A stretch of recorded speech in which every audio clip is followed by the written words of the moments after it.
But then it's quite nice. My girlfriend has family in north of Skåne and relatives also close by. So it's quite a good location and also quite close to the west coast where I'm from. So Älmhult, isn't that in more of the eastern part of Småland, or where is it? I'm a bit confused here. Yeah, my geography is not. It's not in the eastern part. It's not close by the coast. So it's more mid of Sweden. Close to Växjö or something, or is it? Yeah, I think it's southwest from Växjö. Okay. I might make a fool out of myself now, but it might be that. Should but I think it's like buy a school. Yeah, it was crazy, but it was an amazing opportunity. It's a nice like house with what is called kakelugnar and a lot of character. A big building as well, or? Yeah, quite big, 310 square meters, I think. Right. Like 20 rooms or something? Or? No. It's, I think it's 8 rooms, but then they have the old school building, or school room where they had the classes. Yeah. So that's quite big. I think that's like 60 square meters or so. And then on the upper floor they had the gymnastics. So it's like one big room, 96 square meters. Basically? Yeah, really. So we plan to have a ping pong table and place to hang out for the kids. But that sounds really cool. But that's a little bit bigger than a summer. Some invitation for the ping pong once you have it. Yeah, for sure. And I'm from Småland as well, so that sounds like it. Yeah. But how come you bought a school building? It's very strange to me. Can you just what attracted you to it? I think a couple of things. It's a cool idea to fix it up. It has a lot of character and a lot of potential, a lot of things to do, of course, but still in good shape, so we don't need to fix it up from scratch. Are you going to rent it out in parts, or what's going to use it for, or just use it for yourself? Or? Yeah, I mean, that's the main idea. And I think also like long term, it would be good to have, first of all, a place where all children can have their own rooms, potentially also when they sort of find some partners or get kids on their own, to be like a place to gather for a long time. Yeah. So looking at the prices closer to Stockholm is you don't get that much house for the price we paid. So awesome. And you haven't bought it yet, or you don't? We have paid the down payment. Right. Okay. So we have sort of committed to it. Mm. Any date when you can move in potentially? Yeah, 25th of March. Really? This month? So quite soon. So we're sort of planning what to buy first, like clean it up and buy beds. Are you going to have like a housewarming party or something? And am I invited? I haven't planned that much yet, but you will be definitely invited. I think we'll have more sort of open door policy. Everyone who wants to come by is welcome. Mm-hmm. You need to have some big computer cluster room or something, like a server hall or something, right? I have planned for an office/music studio in one of the rooms. Yeah. Cool. So that's planned. Music with what, like pianos or guitars, or what's your? One piano was included in the house, and also one of those school organs is also there. So we got a lot of old stuff with the building. Yeah. So it will probably be piano in that room, but then also, I mean, I'm doing some music production, electronic music in my spare time. Mm. So that's a good place where I can actually put my speakers and Sounds awesome. Try out things. You have to extend an invitation, especially during the summer times. If you have, get some nice weather during the vacation or something, and come down to Småland and my, old home area, so to speak. That would be awesome. Where in Småland? Where are you from? Kalmar, Oskarshamn, so the eastern part of Småland. Småland. Yeah, but it's not that far. You usually have to go by train, through Växjö or something anyway. So exactly. Pass through that. Awesome. So with that, welcome here, Daniel Tidström. Thanks. We've known each other for quite some time, I think. Is it like 7 years now or something? Yeah, I think so. First Data Innovation Summit. Right. You're one of the original people from being first in the inaugural. I like that, the originals. The originals. I should get like T-shirts or something. Yes. Yeah, and of course one of the experts, in AI and data science in Sweden. So it's a true pleasure to have you here. And let's start with that. How would you describe yourself? Who is Daniel Tidström? I'm nowadays a pretty old ex-Gothenburg person. Are you from Gothenburg? You can't hear that though. No, I think it's unfortunately sort of worn off. I haven't lived in Gothenburg since 94, I think. Okay. Then I studied in Jönköping, so also a Småland connection, and then moved up here. But I would say I'm a very curious person, serial nerd. I always have some serial topic. Nerd? What does that mean? I get like passionately interested in new things and just want to sort of dive deep. But then sort of my patience probably runs out when I get to a certain depth of it, and then I rather sort of expand horizontally. So I'm probably not the best at anything, but I have a fairly broad perspective on things. And a bit humble as well, I think. I don't know. Cool, but if we move back a bit from the beginning, and what was your field of study to begin with? Business administration. Right, so it wasn't the technical. No, which is a bit odd. What is really business administration? Can you just elaborate on a bit more what that means for a tech nerd like myself? Yeah, I can try. I studied natural science at gymnasiet, but at that time I couldn't really connect like the use cases for all the maths and physics, and I was also a bit tired of school, and sort of had quite an easy way in school up to that time, and then all of a sudden I had to study and I didn't have the energy for it, so I ended up with business administration, which I think I don't know why really, but I think what you learn is it's basically two sides of it. I studied international business administration, so more like how are organizations and companies run, and how do the markets where they operate on like behave. So it's both like economics, micro and macro, but primarily like how do you set up an organization? How do you set up business control systems like KPIs? But then we had a lot of leadership and entrepreneurship in Jönköping, so that was quite fun as well. So every course block, we had a company that we were attached to, so we could do like practical work at the same time as studying, which I found quite interesting, because then you can see, not only learn the theory, but also try it out in practice, which is, I think, also a trait that I have. I want to see or understand, like, how can I use this? Makes a lot of sense.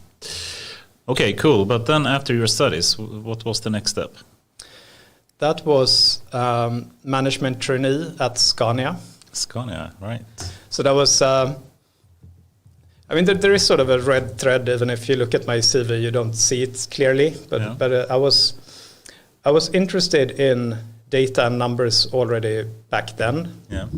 But then I was totally naive and thought that, okay, if I go to a professional company like Scania, that is the best in its business, more or less, they probably have a lot of data available, and I can sort of work with controlling and take decisions and like understand that thing. Yeah. But then it was like a brutal awakening when I actually started working and finding out that they didn't have all the numbers, and there were a lot of broken processes and things like that.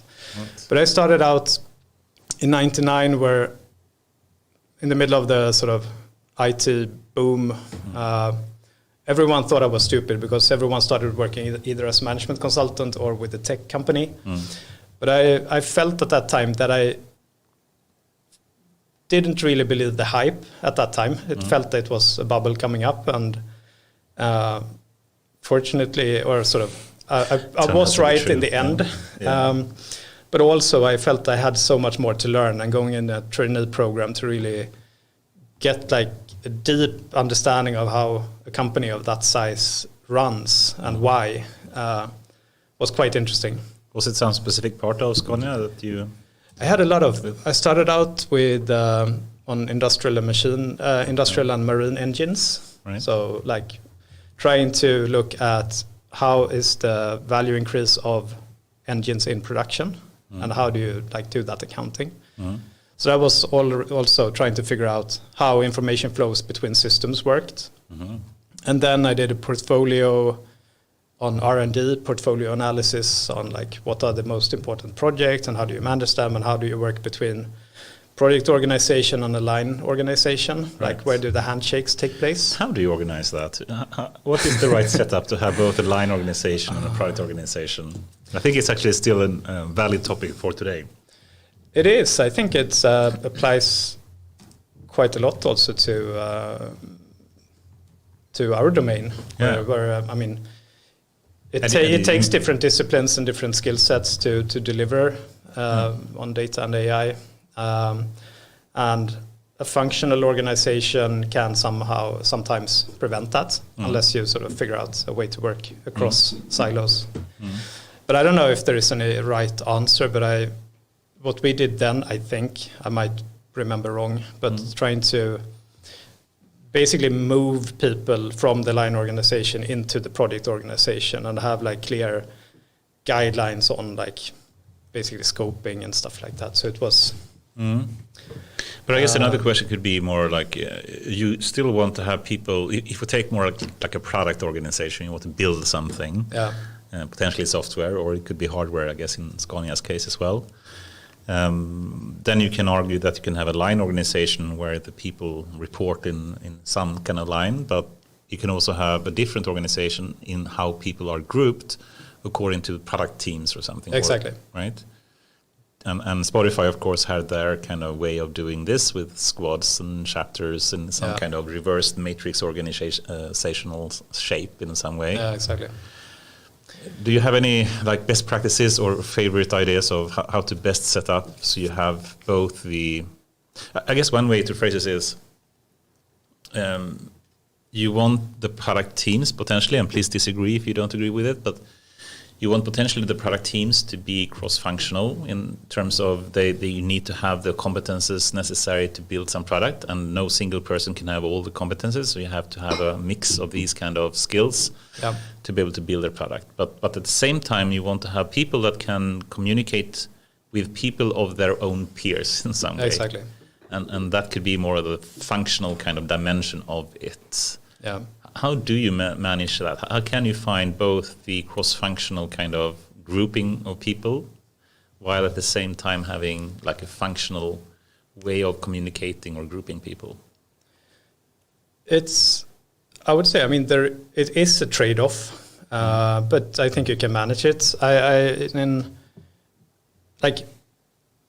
I think there is like an evolving way based on maturity. I mean, normally it starts with like a centralized analytics and data team.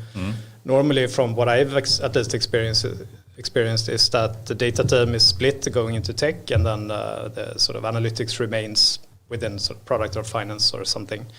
But then after a while, when a company scale, it will be hard because you're depending on requirements, and to get good requirements, it needs... you have to rely on people actually understanding what the potential is in using data and analytics. And knowing the domain in some way, right? Yeah. So I think that's a problem after a while. And then from what I've seen and what I've applied myself is going into a hybrid mode. So you maybe retain some central resources, but then, as you say, embed analysts and data scientists into teams. So I've done that in many places like Camby and Epidemic Sound, Spotify as well, where I was as a consultant. So we had a clear cross-functional teams with product managers that were actually trying to drive improvements on like user experience and things like that. So then of course connecting the other level is like through practices. So I've normally said that what needs to be done and why, that should be those decisions should be taken in the team that has all the context. But then sort of how and the who perspective, like hiring, I can probably do best from like a professional like discipline level. So given, I mean, you worked with a lot of companies, either as an employee or as a consultant as well. So you have like a large, like diverse experience from how companies are set up. What would be your recommendation, though, for someone that haven't really figured this out yet, or I guess no one really has in a great way, but you mentioned something about the hybrid potential organization with some kind of centralized part and then some kind of embedded part as well. Is that your... Yeah, I think so. If you... At Epidemic Sound, for example, I was hired to set up a new embedded organization called Product Analytics from the beginning. But then we still had a central team. But then we had like different managers. We had some coordination issues because basically a data team had one manager, I had one, and BI had one. And that is hard. So we tried to group that under one umbrella in the end to at least get alignment and so on. Yeah. And I think it's also often why there is a trend that people or companies appoint C-level like chief data officers or chief analytic officers.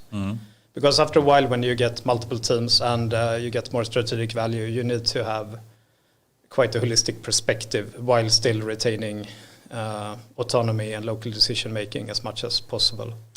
Right, because that's one of the core things, I guess. I mean, if you do have a cross-functional team that have some autonomy and can move quickly and iterate quickly on the product, that I guess is one of the objectives you want to have.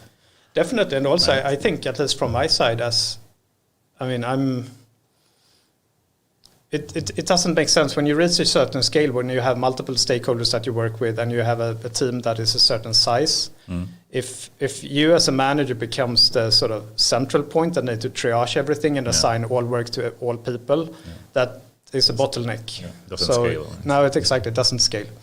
So I think eventually you need to figure out how to solve scalability, and I think that is, I think, a trend in many ways. Also with like data meshes and stuff like that is like the same premise. Like how do you scale a monolith basically? And you can't just do it by throwing more people onto the problem. You need to probably think a bit outside the box and figure out how to do it without sacrificing other things. So just to summarize a bit, I mean, you can think about, I guess, two extremes here. Either we have just a single like line organization, everything is going through some manager, and that will have, as you say, some bottleneck issues and scalability issues, but it will be super aligned, I guess, everything. But the speed will probably be bad, and autonomy will be really poor, and motivation probably will be poor as well if everything is going top down in that way. But then I guess, and please do disagree, the other extreme could be if you have only like embedded teams, that they don't get like some kind of critical mass. If you take data science or analytics, and you want to have some kind of more infrastructure support or some way of building system or deploying system or doing that. And if you just have a single person working in a product team without support from any kind of centralized team potentially that knows how to do things and can build these kind of supporting systems, they will never scale as well, right? Yeah, I totally agree.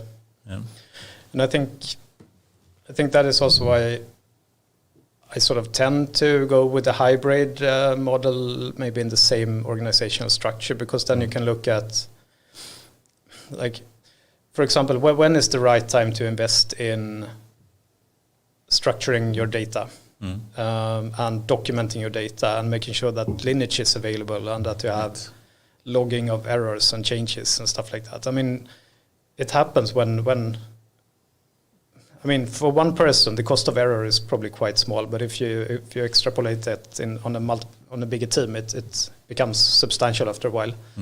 So I think it's also finding that balance, which I think also is one of the nice things I like with the whole sort of platform thinking in general. I mean, and what do you mean with platform thinking? No, but I mean, after a while, most companies probably end up with a platform team in tech that doesn't deliver customer features, but delivers productivity features for the engineers. Supporting systems. Exactly. And I think it's the same for data, for example. Like when is it worthwhile to have a few more data engineers to actually improve the productivity of the data science team? I mean, when you start scaling up and running many A/B tests each day or each week, you need infrastructure to do it. Yeah. So I think it's the way we normally approach it also from when we give advice is to do it first, maybe the cheap way, and find value. And when you see that you want to run it again, but the cost of achieving that value one more time is prohibitively or sort of increasing, then you need to invest in making it more efficient. So I think it's iterating on that and trying to find some kind of balance. Sounds great. And if we just imagine some company out there and they now want to invest in becoming, much more data and AI driven in some way, and they don't have any kind of budget restraints here. They just want to do it as quickly as they can. I guess you can think about two ways to do it. Either you start off with, or three ways to do it. But okay, you can start off by building like embedded team support. You add a lot of people to different product teams that you have. And then later, perhaps you start to see that you want to build these kind of supporting systems so you can scale them, or you can do the opposite, which is to start with a centralized system and then later start to spill over, so to speak, into some kind of embedded organization or hybrid organization. Do you have any preference there? Start with a centralized or start with embedded?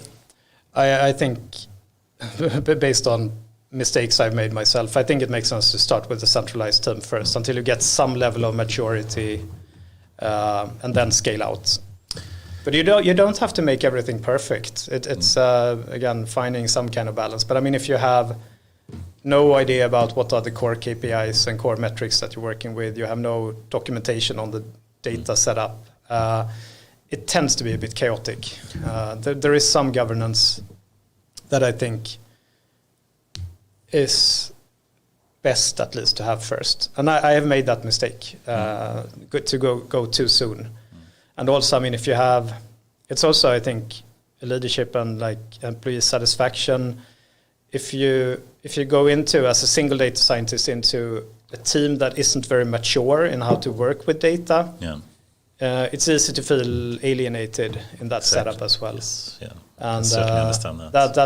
That's a learning that's quite recent as well. So I'm probably becoming a bit wiser every time. Well, you worked with Spotify, and so I can, especially from those years, remember those times where if you had a single data analyst or something working in a product team, and you have a product owner that is just thinking about the next iteration. Yeah, exactly. I think it's very important to have, how should I frame this? And I mean, product teams that are accountable for business outcome rather than product features. Because if you are accountable for business outcomes, it becomes sort of self-preservation to measure things and log things and learn things. Yeah, that's a good If point. you're only measured on producing features, right, functionality that you have. Exactly. I mean, then running an A/B test will maybe add a week or so to time to market, and so I think it's very important to really know why are you building what you're building, what's the purpose, what's the reasoning, what are the sort of the hypotheses that you base it on, and try to be really sort of true to yourself. I think that's a big gap. We can probably iterate back to that. Well, I'm very glad that you said that in that way, and you prefer to start in a centralized way. I think also that's the core thing to do. You need to have some critical mass to be able to do anything that you can later scale. Yeah. And I tried not to bias you in any way, but you chose the same thinking that I have. So very happy for that. Good. So we don't have to start out with a fight. Yeah, well, that's great. I think that's actually a very important learning that a lot of companies haven't done. That you need some kind of critical mass to get things working properly. Otherwise, it just will be prototypes, and they will never really show off in any kind of business outcome or positive outcome that you can measure. Exactly. Okay, that was a bit of a rant on the line versus product organization, but it's an important topic, I think. I think so. I think it's one of the most critical ones. Yeah. I think it's a source of a lot of problems today. Yeah. Especially on the data side. Yeah. Cool. Well, that was Scania and some other Plus companies. some other places, yeah. What happened after Scania? Maybe I should sort of go through to just keep the red thread what happened in Scania. I think after the trainee program, I got because that's when I got into data, really. I got an assignment to basically support the smaller market subsidiaries with the financial systems support, because they didn't have that. So they basically sort of reinvented the wheel every time there was a new CFO. So we looked at, we basically benchmarked like how's the best way to structure the financial model based on the outputs that we wanted, like legal and fiscal reporting, management reporting, and group reporting. Made a good information model, put it into the system, and then implemented that. So that was basically my job at that time, going from country to country, implementing that. After a while, we found out that we had a lot of good information in the system, but we couldn't get it out in a good way. So that's when my sort of data journey started. I just had like, we need to solve this because the value of the accounting is not realized because we can't get the data out in a good way. Right, so that was when I got into actually just opening my laptop, finding a SQL database at that time, building some views to just translate column names and table names. Then we've found some problems, so it developed into a data warehouse, and then it was like OLAP cubed and reporting layers, and I had to build a user interface to manage the thing because I was sort of every beginning of every year I was hassled by all the companies that needed support to sort of roll the years. So I had to learn coding to figure that out. Cool. So that was like the starting point of my data journey. Really building a data warehouse before even sort of really having the notion of that it's called like that, more solving a problem. And what year was this approximately? This was trainee program started in 99 and then was going all the way through end of 2000. So I think this was like between 2001 and 2005. I guess data warehousing wasn't a concept at that time. It sort of was, but it was quite rudimentary. It was like Microsoft stack that we had. Tools were called differently. Cognos was the coolest BI tool out there. But it's some good learnings. It was a good school. Finance is really a good data warehousing school because it's like a star schema as it is, and transactions are immutable. You cannot change a transaction. You can only counter a transaction. So it's like an event log in a more modern system. So it has a lot of good. I haven't thought about that, but that's true. I mean, the finance has a lot of like similarities to the kind of OLAP kind of structure, that type of data structures. And also like write-ahead logging as well, that it's immutable structures, append only. So it was quite good. And then I moved on to actually try to actually work with what I studied. So I took a business controller job. Found that I enjoyed the sort of more strategic things of that, setting up like proper KPIs, measuring things, but also Is like it still at Scania? No, it was Markham and Marsh, industrial company selling marking equipment. Marking? What does that It's mean? like this barcodes and best before dates and laser engraving in the like Absolute vodka bottles for counter forfeiting things. Okay, cool. So like a very hidden product, but we had all the major industrial firms in Sweden basically. So it was a lot of time trying to figure out. First the finances, and then I did a post-sales work. So I was after sales manager, trying to just sort of what happens after you buy an equipment. How do you make it run? How do you finance it? How do you solve things if they break? So that was the first sort of management job. But after that, I had like the first big career crisis where I felt like, okay, I don't want to do finance. I don't want to work with after sales. I kind of like numbers and I kind of like data and IT, and I always end up in IT projects because I think, at least I hope it's because I am fairly adept at that and have an easy way to learn. But then I started working in BI and I've sort of BI analytics, and I've stayed there since. So that was 2010. 2010. And that was, right. Was that when you were at SIDA as well, or was that later? Or? That was a bit later, actually. Okay. This was at Open Systems, small BI / performance management firm. Like consultancy or what type of? Product company and consultancy. So Okay. they had a small, basically from the beginning, a small just Excel plugin that had a big benefit. So it basically was like you could write SQL queries from Excel to database connection, and then you could like pinpoint information where it goes into for example, an income statement or balance sheet. So it was quite effective solution. Yeah. Interesting.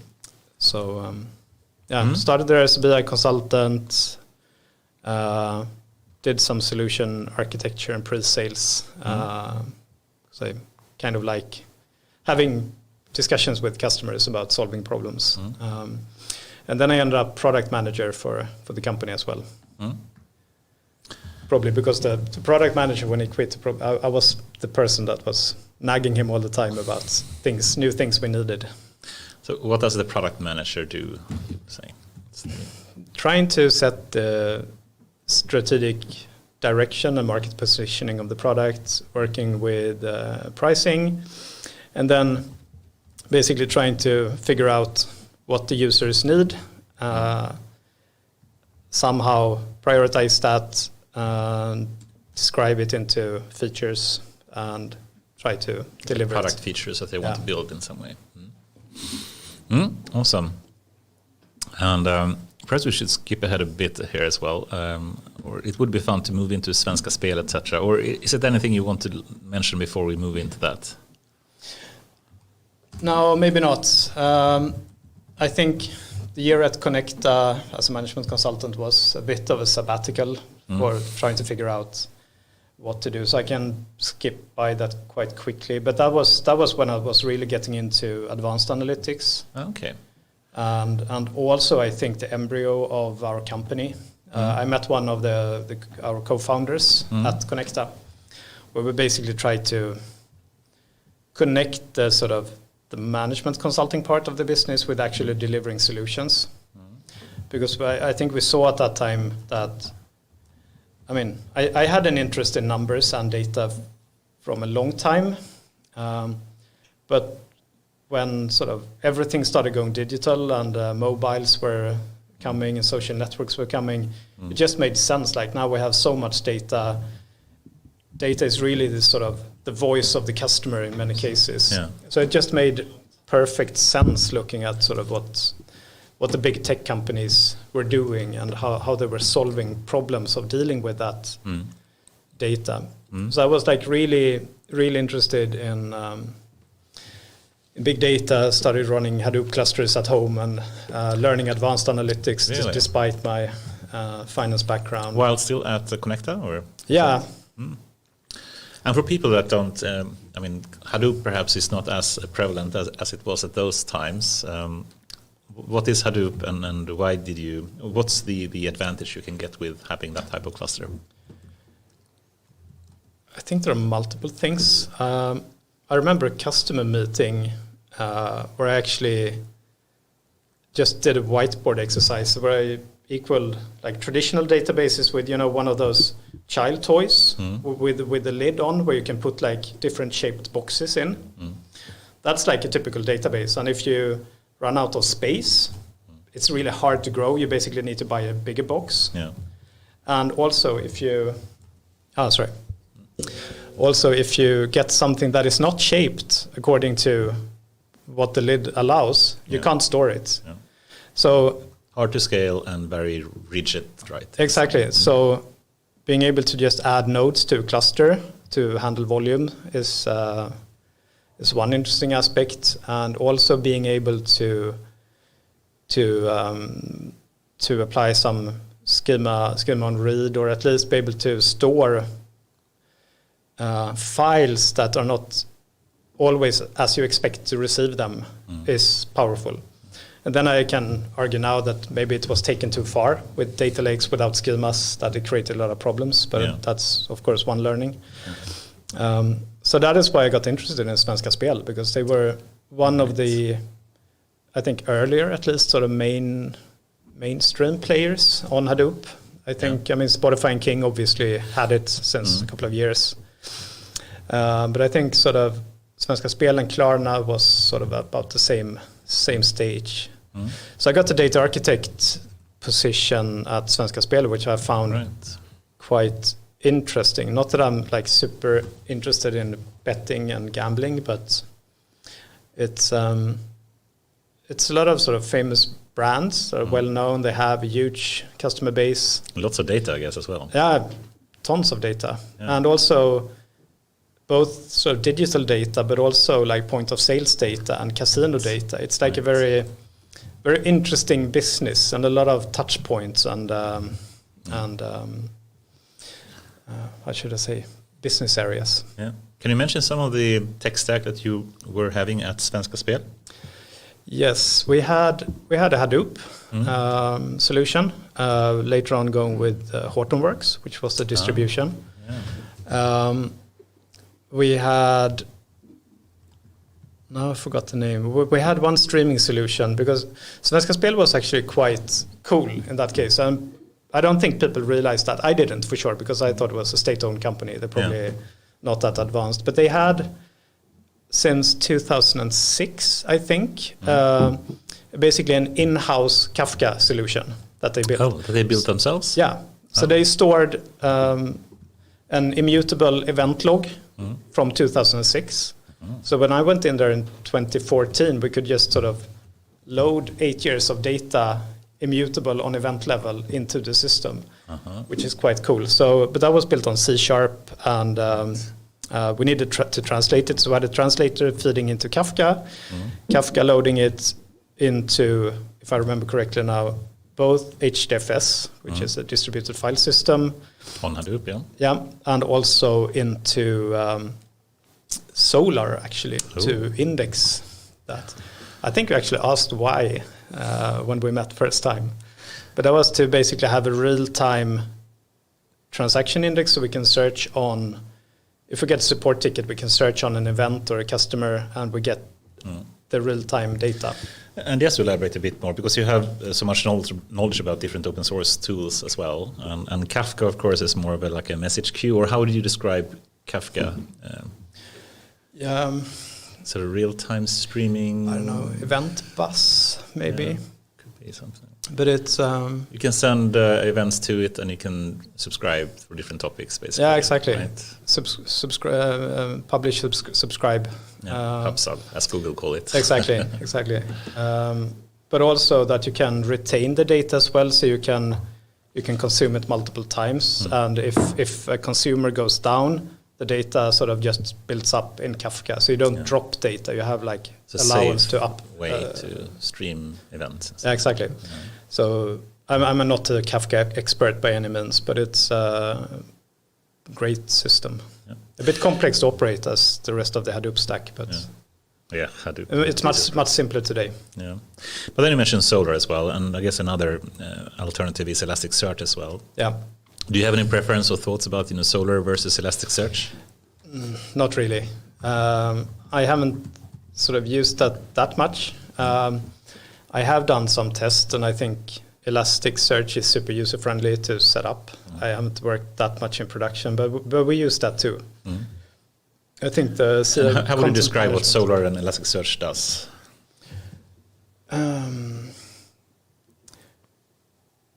Full text indexing, or exactly, indexing and like searching out, fetching individual records really quickly. I think we had some. We used it to serve content to the websites. So basically, everything that had like really low latency requirements were basically in Elastic or Solar in that case. Actually, I made a mistake. We had, before we sent it to HDFS, we actually stored it in HBase as well. Oh, HBase. Oof, I have a lot of memories of that as well. I guess HBase and Cassandra are two like a similar kind of solutions there as well, right? Yeah, exactly. We had Cassandra was the main tool outside the data stack. But I think HBase was part of the distribution, so that was the way we went. That was in place before I joined, so... I still have some horrible memories of HBase when working with this Price Runner founder's second endeavor, which was called Test Freaks. And We were launched throughout the world in China and US and like 30 different countries, and then at one point HBase just crashed. Yeah. And we couldn't recover it. Ah, really? And it was a large number of nodes with so much data into it, and we were trying to hack the source code to try to get around the problems we had. We called every kind of expert, someone from Germany that's supposed to help us. We're sitting there like day and night for 2 days trying to solve it. And finally we got it back, but it was horrific times. It's nice when it's working, but when it actually breaks, oof, Jesus Christ, trying to solve it. I didn't experience that, luckily. And also we had, the good thing was that we had what was called, let me see, if I remember. No, never mind. But I mean, we had a persistent data store in the back, so which was also a super nice thing, because if we wanted to do a change that was complex, we could basically truncate the whole data platform and just rerun it. Since it was immutable, we didn't have any state to consider. It was like super nice. It was basically a set of lines of code that we just needed to run. So if Solar and Elasticsearch is more for one, like working with text and indexing that and finding stuff very quickly and in real time being able to retrieve things, how would you describe HBase and Cassandra? What's their difference to perhaps Solar and Elasticsearch? I mean, the way we used, I was a bit wrong before, but we stored the data in HBase, but then we had to retrieve it by key, so we couldn't really search for it. So that was what we used Solar for. But key, couldn't you use the HBase if you have the key? Yeah, exactly, if we had a key. Yeah. But the key was just some... I might be off now. I have to talk to maybe Johan Pettersson that helped us out. He built that. Yeah. But I think the key was not... It didn't have any business meaning. It was just a key with some salt to get the distribution of the data. So to figure out where it was, we needed to use Solar to actually fetch the right things. Oh, I see. Interesting. Cool, and of course Cassandra is a big part of the Spotify tech stack as well. I can imagine. But I mean, it's super fast. If you know the key to the record that you want, it's like amazing. Yeah. Then we can have a lot of columns for a single key, and that row can have families of columns and so much more. So it's more of a NoSQL kind of quick retrieval of key values in some way. Yeah, exactly. Awesome. Yeah, so many interesting stuff. We're going a bit technical here because Henrik is not here, so we can actually go a bit techie. So that's kind of fun, at least for me. With some limitations. Yeah, it's great. Okay, so Svenska Spel, and they had a huge amount of data. And what were like the main products or type of tooling that you were working with there? We had multiple things. It was quite exciting because it was in the early days. What we wanted to do, I mean, setting up the actual big data stack that was mainly in place when I joined. So what I tried to do was basically replace the current data warehouse structure that had become outdated both from a technical perspective and also from a business perspective. It wasn't relevant anymore. It was like a new company, putting the customers in center instead of like the stores and retail site. So I think basically I think it was like the 4th week at work, I had to do a presentation for the CIO telling him that we need to rebuild the whole thing. So that was I'm quite impressed with my manager at that time, Christian, that actually allowed me to come with those conclusions. Yeah. But I think it was like a fairly strong case that was the most effective solution. So then we tried to figure out like how to run that, and we had some consultants in as well. So basically going with a data lake in HDFS with a Hive data warehouse on top to try to sort of figure out where the data is. So we had like one transformation layer there, but then taking it to a more data warehouse structure that was needed. We did it in many iterations. First, we were looking at different ways of doing it. I was a big proponent of Spark at that time, but we ended up What year was this, by the way? Sorry? Which year was this? I think 2014. It was... Yeah. It was... And that's kind of early. Spark was just at the first versions. Was it even 1.0 at that time? I don't remember, but I know what really made me hook into it. We tried a lot of things. We tried like cascading. We tried scalding, which is a Scala DSL on top of cascading. So we had like a lot of communication with Twitter to try to make it work. But then, we looked also. We had a lot. I don't remember all the tools and frameworks. That was the problem back then. That there were so many frameworks and so many ways to solve the same problem. It wasn't really like a clear leader. Yeah. But I hooked on to Spark when they released the data frame API. Right. From RDDs back to exactly data frames. Because RDDs is like still. I'm lazy. I like to have like a sort of typed data set where I can call columns by name. It makes and it's similar to pandas and much more familiar, and to R as well, I guess. And it had also like the brilliant function that I love the most. That's dot to pandas function. Right.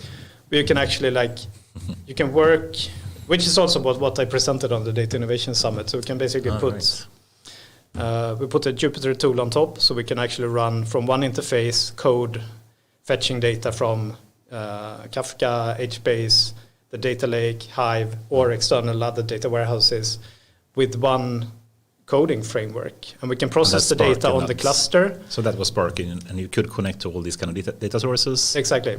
Right. Yeah. And when we had massaged the data, because one early conclusion as well is you don't want to work with big data unless you have to. You want to get to small data as quickly as possible. And then we could take it offline with the two pandas with just one function. And then you can go with all the scikit-learn and matplotlib or whatever you want to do with the data. So that was pretty amazing. I think really cool at that time. Really quite obsolete now. Yeah. And I'm not sure if Spotify, I was a big proponent for Spark as well at that time. And but no one at Spotify really was actually. No, I mean now it's SIO. Yeah, like exactly. SIO. And on Dataflow, which is Google's managed thing instead of Spark. Cool. So once again, a lot of different tooling here, and that is more for, I guess, like big data processing in some way. So Spark, scalding, cascading. I guess Dataflow these days would be counted in Flink, I guess. Yeah. Have you ever tried Flink, by the way? Or? We did try it. We had we used Flink a lot for the streaming ingestion from Kafka. I didn't run it myself. That was the other data engineers that did it. I actually switched after a while from the data team to the data science team because we found that that's where the sort of pain point moved. And also I was very curious to actually try out building things and crunching logs and trying to build some models. Cool. Okay, but can you give some examples? What did you try to build in Svenska Spel? So you used a lot of tooling here for processing, big data with, HBase and Hive. And Hive, I guess, is just, trying to map an SQL query to some Hadoop job that can run. Yeah. And then you have, all the Spark scaldings and whatnot. But for what purpose? Mainly reporting. Okay, reporting purposes. Yeah. We did some work to try to enable basically on we had some models like propensity models and cluster models that were running on SAS at that time. Yeah. How would you describe SAS, by the way? I don't know. I'll probably just make a lot of enemies, I guess. But to me, it felt like at that time I was a strong open source proponent. I felt that this will be the future. SAS will not be the future. Python or R will be what wins. Yeah. That is why because we had a situation as well at Svenska Spel where we had lagen om offentlig upphandling. I guess you know all about that. Unfortunately.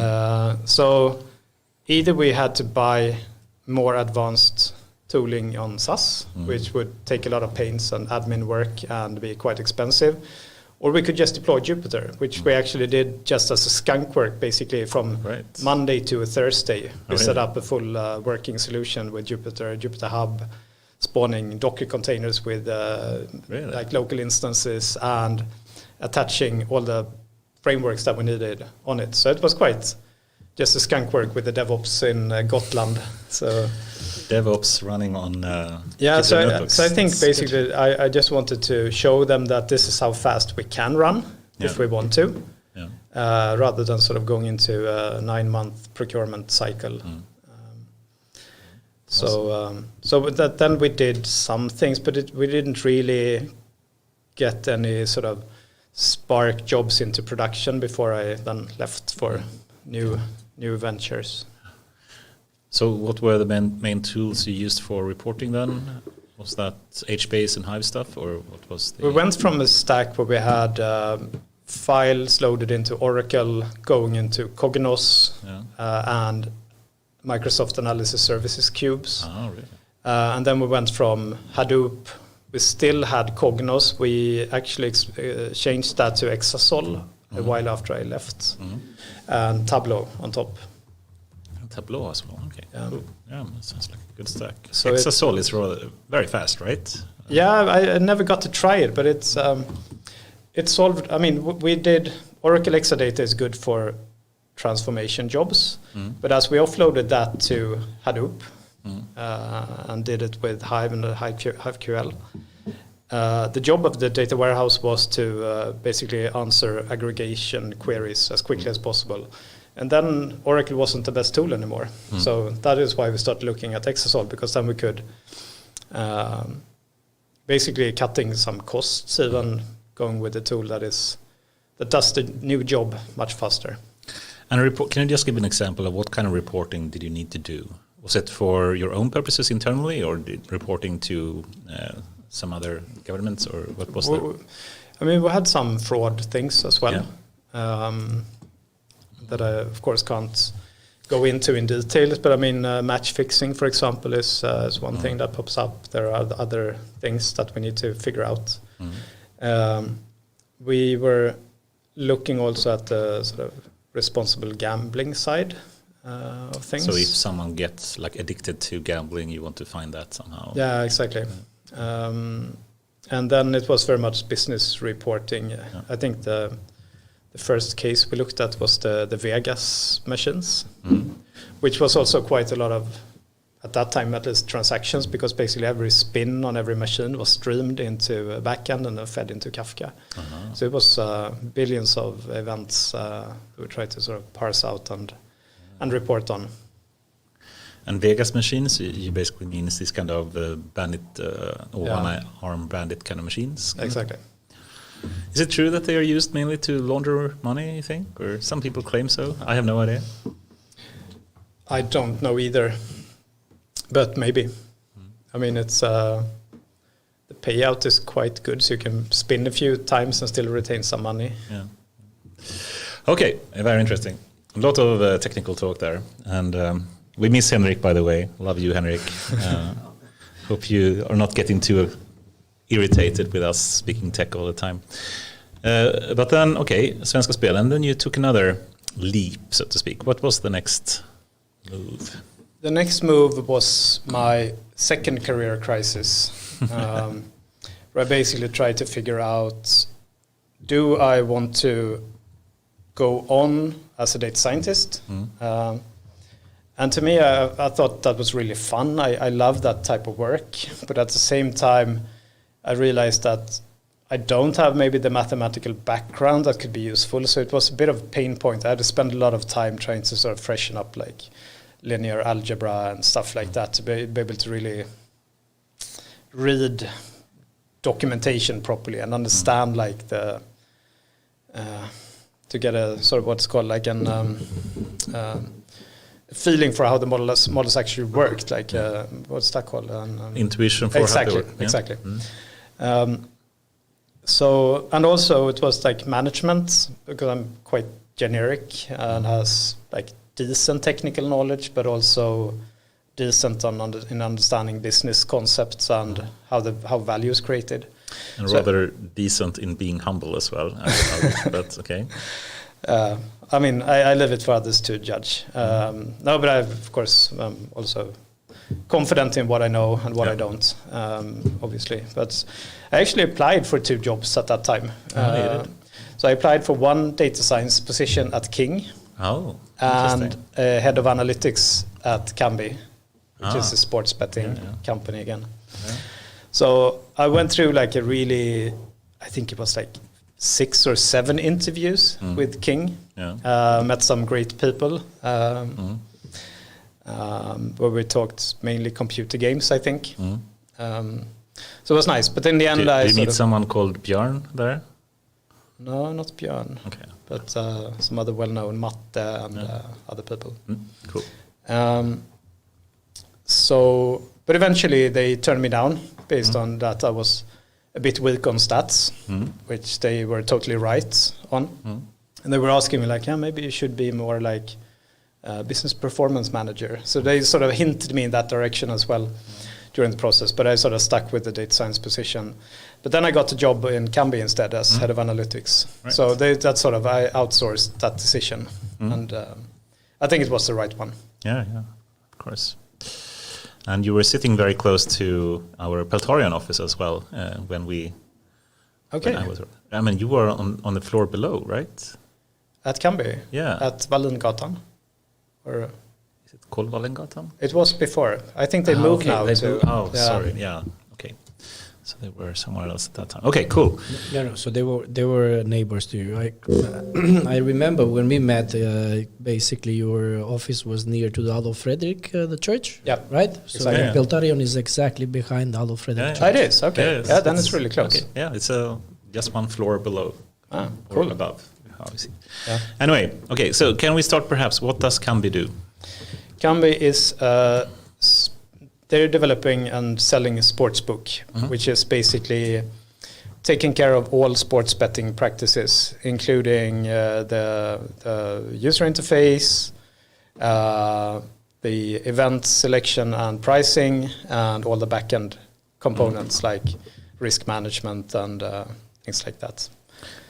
So what is the customer basically for Camby? Who is it? Betting operators.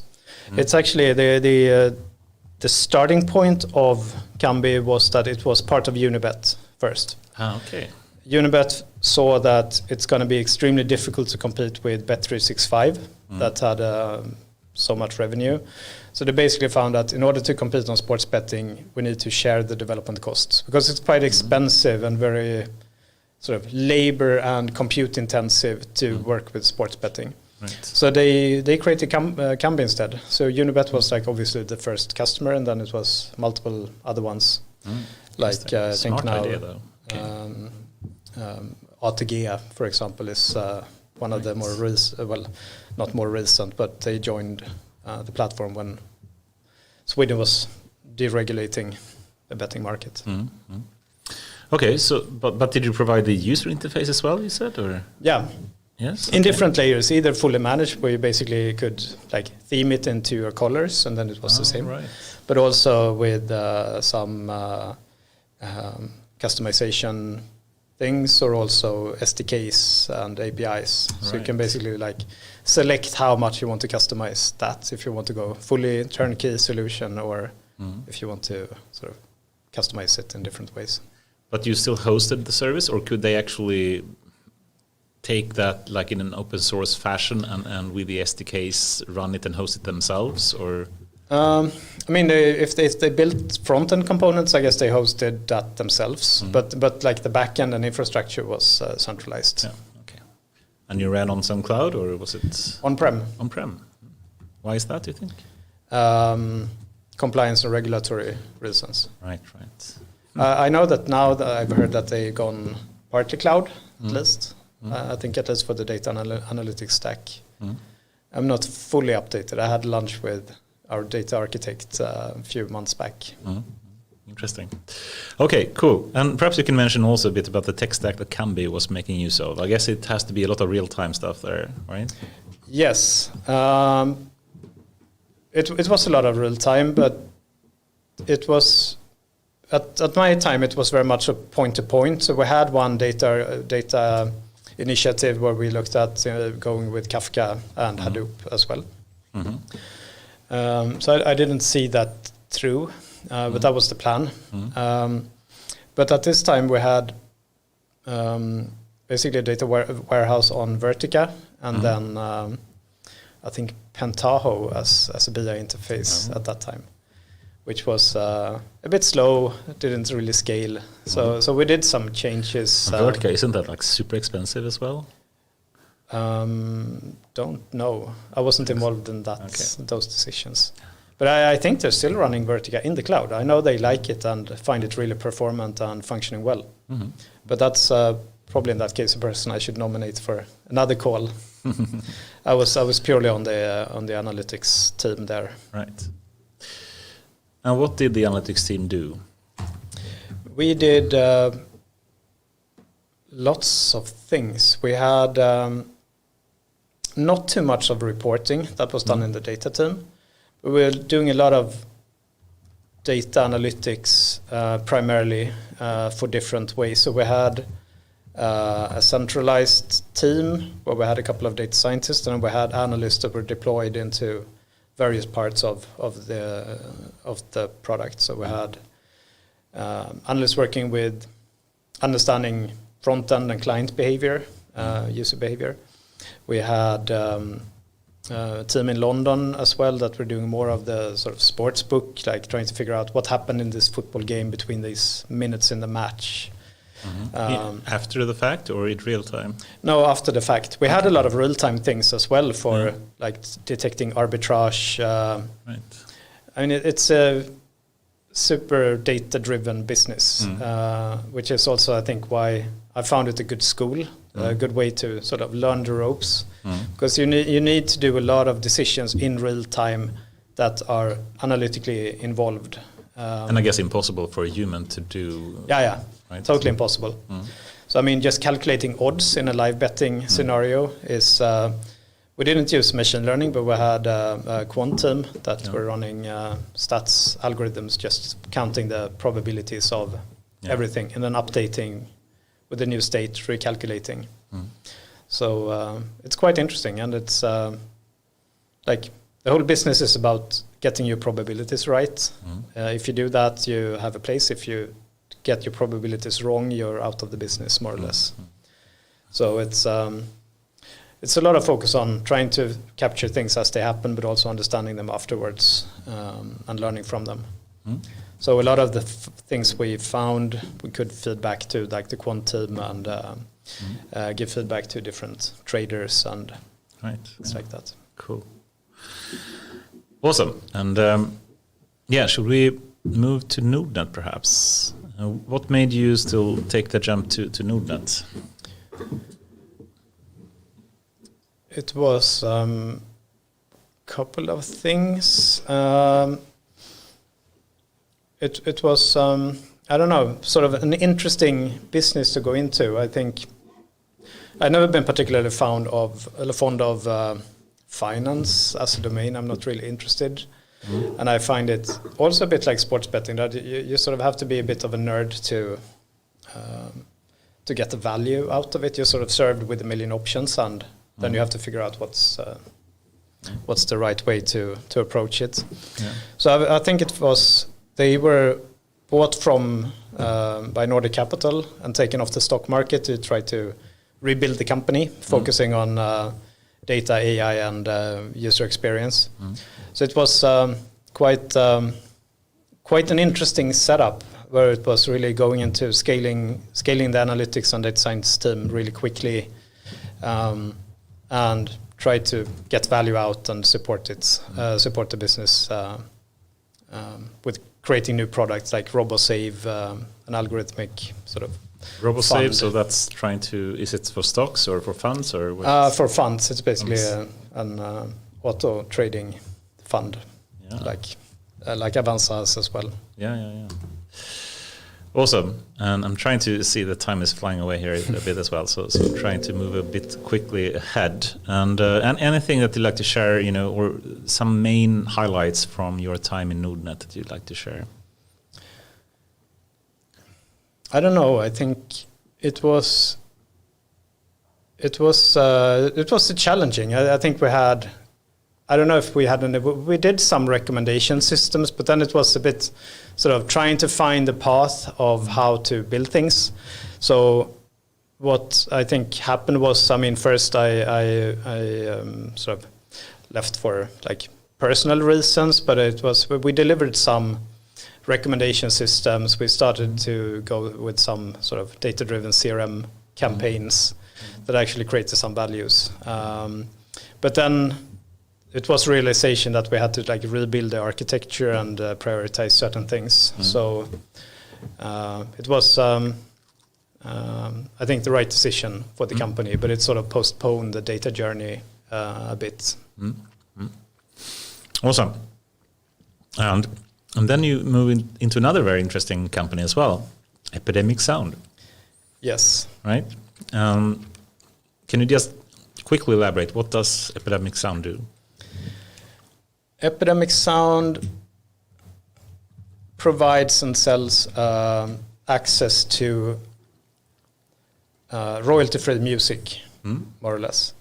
So basically, if you want to use music for something, they have the tool for it. And I think the premise was parts of the founders were coming from the TV industry, where they found that producing TV shows like Solsidan, I think, is the creation of those guys.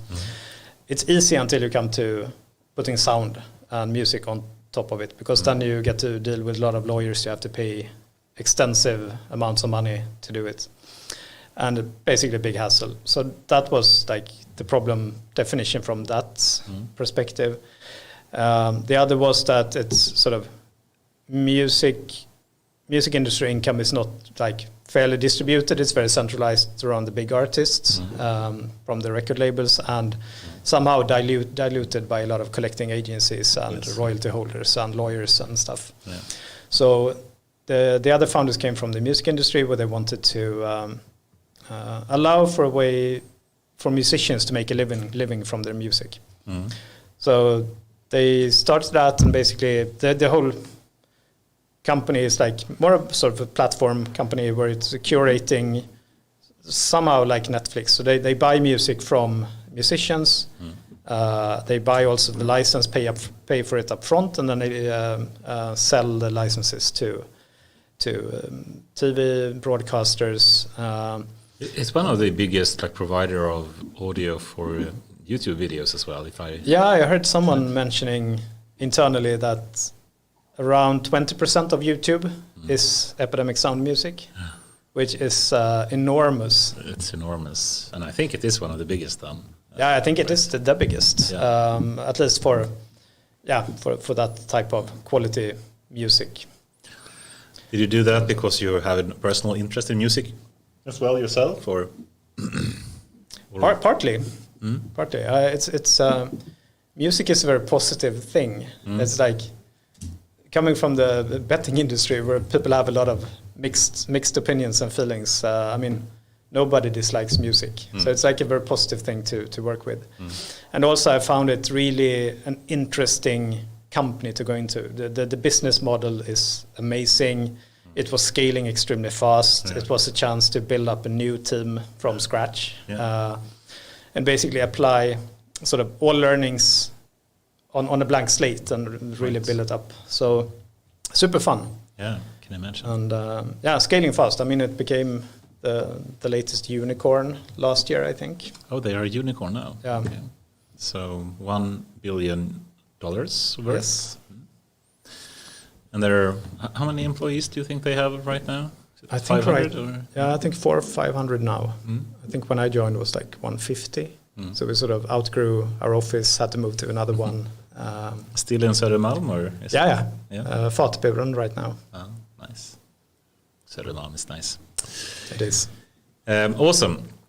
And then you took a big leap suddenly, and you created your own company, right? Or was this something that already existed when you moved to Data Age? It already existed. I was sort of invited to join quite early, but then I felt that Epidemic Sound would be a good experience to do. But then I joined in October last year, which is I don't know. I wanted to do something different. Going into another head of analytics job felt like not that challenging. Or I mean, of course, it's challenging, but not in the same way that I wanted. So having my own company or sort of being a bit more independent and trying those wings have been sort of a dream since I was a kid. I always said that I would have my own company when I get old, and I guess I'm old, so it was time. We're all still 27, I think. Mentally. Yes, mentally. Okay, quickly describe what is Data Edge and what is their speciality potentially. Yes, we have. I think we're based on like our situational awareness was basically. I mean, first of all, there is a lot of value in working with data. It's proven over and over in many places. So that's the first one. The second one is that we see also supported by a lot of like academic studies and so on, that a lot of companies are investing heavily into data and analytics and AI. However, quite few of companies say that they are successfully becoming data-driven or establishing a data-driven culture. So there is a bit of a gap there. And that is what we try to focus on. And sort of our experience and my experience has been that there is a gap in the market. There are a lot of management consultancies that, I mean, some of them are quite good at this, but it's not really the main core business. And on the other hand, there is a lot of companies providing tech services like data or analytics.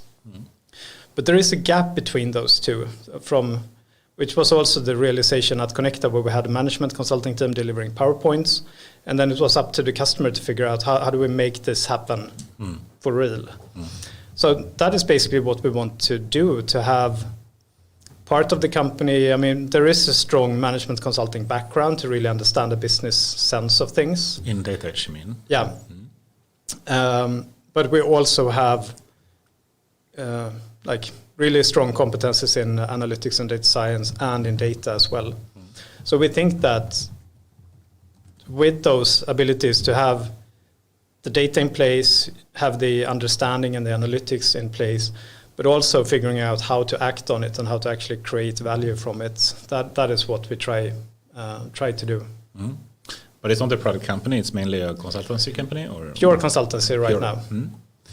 I mean, we will see. It's something that is on the table, maybe, but also I think we try to right now be very agnostic from platforms, so we don't have any technical partnerships or anything like that. To just be able to say with like high integrity what is best for the client right now.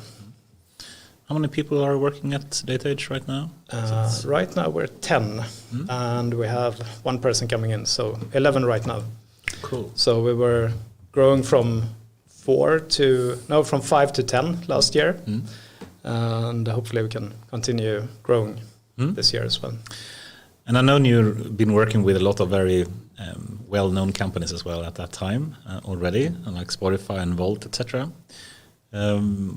Anything that we shouldn't go through everything, but is there some part of those that you would like to focus on, or give some example of what you have worked with while at Data Edge? That's one benefit of being a consultant as well. You get to try out different things. So your diversity and breadth of knowledge there, I think, is far few people have the same kind of understanding in a more holistic sense, I think. No, but I think that's, of course, what I see as my strength as well. Then on the individual parts, there are experts that are much better, but I have a fairly good holistic perspective. Yeah, I think so. So I've been doing everything from head of data for Trustly, then head of product insights for Spotify and the Soundtrap team, and now head of analytics for Fishbrain, which is also with my former boss from Epidemic, who's going in there. And more just strategic advisory for Volt, in one of the companies in Equity Ventures portfolio. So it's quite fun to be able to work on different levels, from very strategic matters to hands-on things, to a sense. If you still were to try to mention some examples, some highlights, something perhaps that made you a bit surprised when you started working with some company of those that you have worked with, anything that you can think of, this was a bit surprising, From a positive or negative point of view? I would say one realization that I've made, at least with quite a red thread the last few years, is that I've been working with scale-ups quite a lot, and I think it's quite interesting how similar the maturity journeys are. Most companies follow like the same pattern pretty much from the startup phase to the scale-up phase to more mature phase and sort of becoming data-driven. I find that quite interesting and somehow rewarding, even though the business models can differ and the environments can differ. It's surprisingly similar. Okay, but let's try to elaborate a bit more on that. So, given your experience in a number of companies, what is that journey like? You know, how do you become more data-driven? Can you just give some kind of, I guess, best practices in how to take that journey in the right way? Yes, I can give it a try. But I think, starting out, I would say, as we touched on at the beginning of the talk, like having a centralized setup where you focus on getting the basics in place, just getting the data in from the right sources, sort of trying to get an understanding of what actually matters and what's important. Basically from getting the basic reports in place to understanding your metrics and like defining the outcomes that is relevant.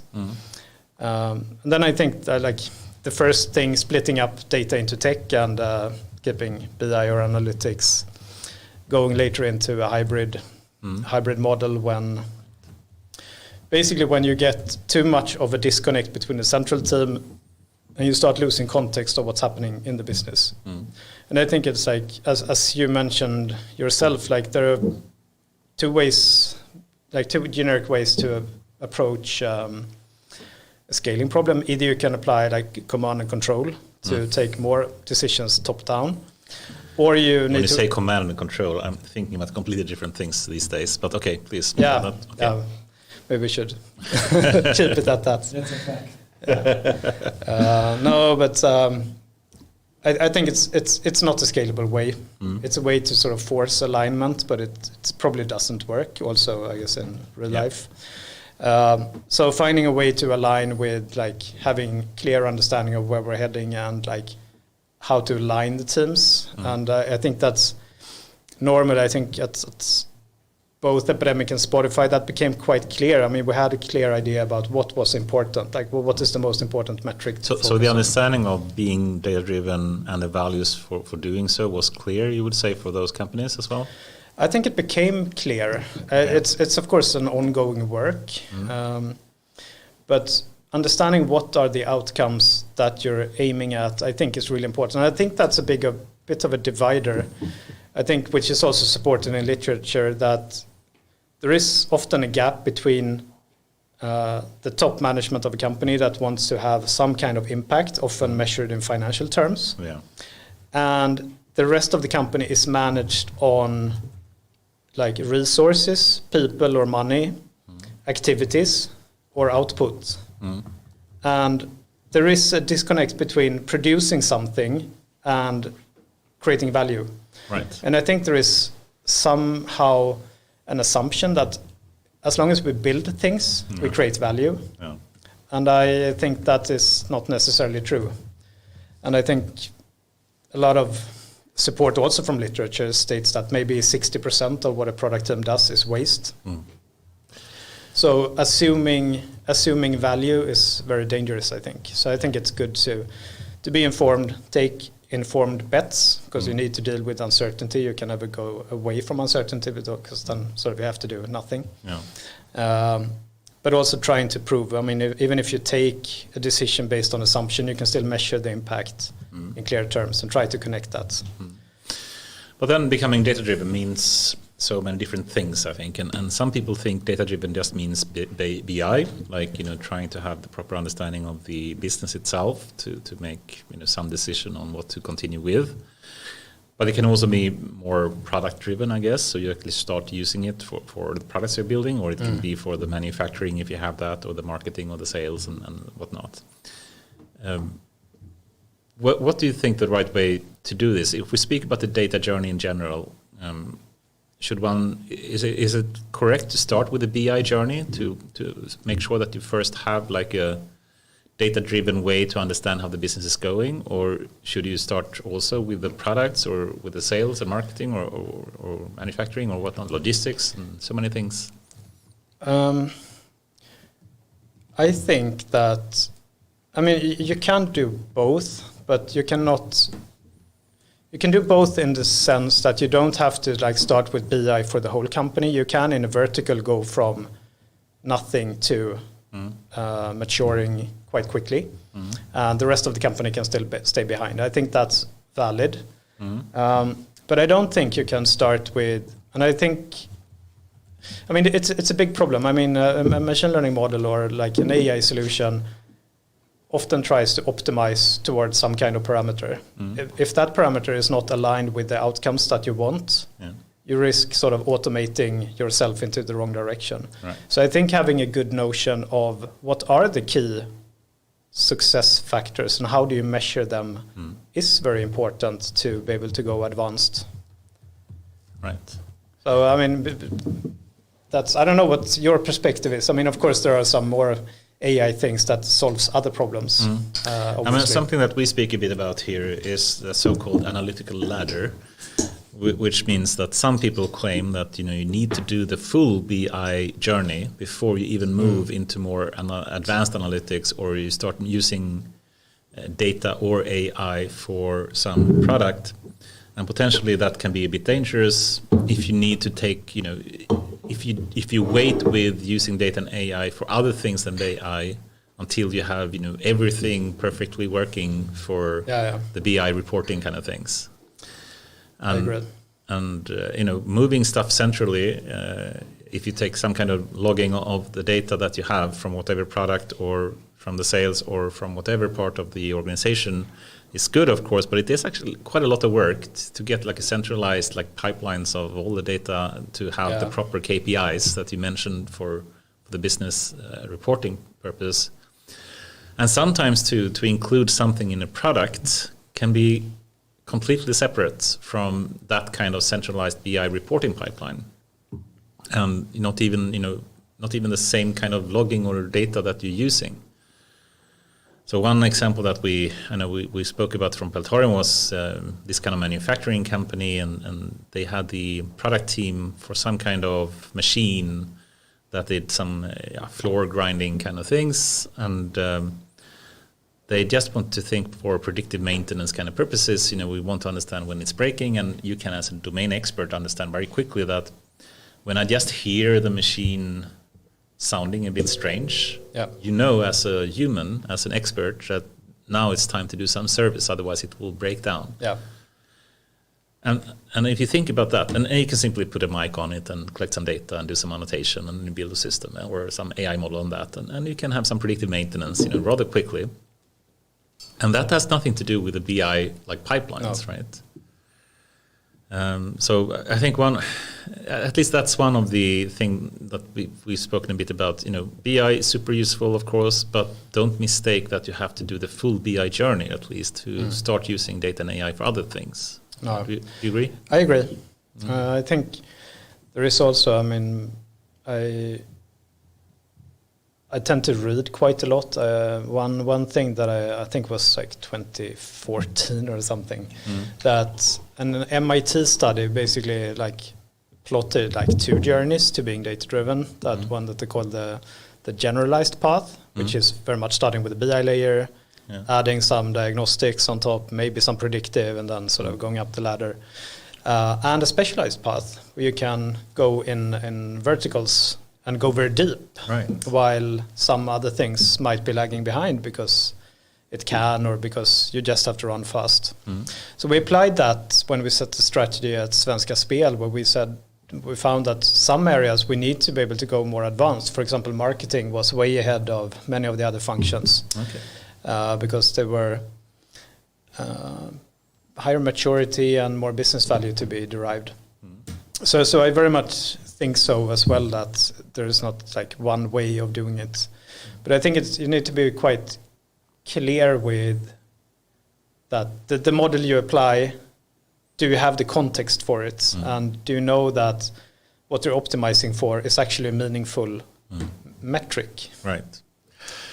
Yeah, optimizing for the wrong metric, that can be super dangerous. And I think it happens quite a lot, and it's high risk even if you do a lot of BI and analytics, because it's hard, and the metric to optimize for is moving around as well, because it's not like a stable thing over time. Yeah. And also I remember some discussions that, if you do an A/B test, that I'm sure you've done so much during your years as well, but sometimes, the data you use for doing that A/B test is perhaps flawed. It could be noisy. It could be that actually measure the wrong thing for the A/B test. Yeah. And one term, or some terms we have used is, data only versus data first. And what we meant with that was, if you're data only, you only trust the data. Yeah. So if the A/B test says something, you don't even question it. You don't even think about, is it because we are logging the wrong thing? Is some of the data missing? Is it noise in there? Is it some bug somewhere that could be causing this? And you just say, data says that, we don't care about anything else. And that's potentially super dangerous then. So data first means, of course, you want to then look at the data, but then you need to take the human into place to actually try to analyze, what does this really mean? Yeah, definitely. Right?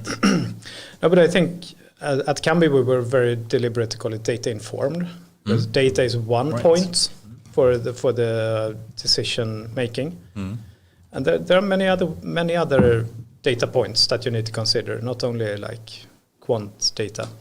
I mean, at Spotify we had in the product insights team we had also a lot of user researchers. Or a lot, but we had user researchers as well to get also, because data will probably not give you the explanation of why a user acts in a certain way. It's only sort of that it does and to what extent. But the motivations or the actual problems you solve, I mean, don't forget to talk to the users. It's like, we had that discussion in a customer meeting today that it seems that analog companies are a bit reluctant to sort of look at the data because they're used to talking to the users. And I think as a tech company, it might be also dangerous to just look at the data instead of actually meeting and talking to users. I think that's super important as well. Yeah.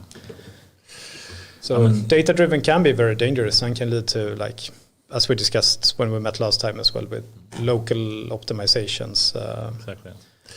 I mean, I guess balance is the solution to so many things. Going hybrid, both in terms of the organization, in terms of how you interpret or make decisions from data. Yeah. Right. And I think in general, just, if you think AI versus machines, if you want to go that route, I think that the best thing is to have a hybrid there as well. Yeah. You should be data-driven, but perhaps not fully automated for at least some more advanced things. If it's super simple thing like a recommender system, which not always is simple, but at least that's something that could be potentially fully automated. But for so many other tasks, it's just one source of information that augments the understanding from the human, and then the human has to do what they are good at. And if you combine the two in a hybrid way, that potentially is the best way to go. Yeah. Would you say so? Yeah, definitely. We talked about that quite a lot at Camby, where, I mean, you can, of course, I mean, a machine learning model will probably give you some probabilities of it being right. I mean, how sure it is. I mean, you can let it decide up to a certain threshold, and then you can add a human interface on top for the specific cases or the ones with most or least signal. I mean, it's all about trying to, I think, be like focused on like the situation you're at, the context, and the impact of things as well. I know we had a lot of talks in the management team at Soundtrap about like type 1 and type 2 decisions. Okay, like, move to that. We have to continue that discussion. Okay, cool. But okay, continue. What did you mean with type 1 and type 2 decisions at that time? No, but, I mean, it's a Jeff Bezos thing from Amazon, I think, from the beginning. Basically, is the decision easy to revert if it fails, or is it really permanent and so on.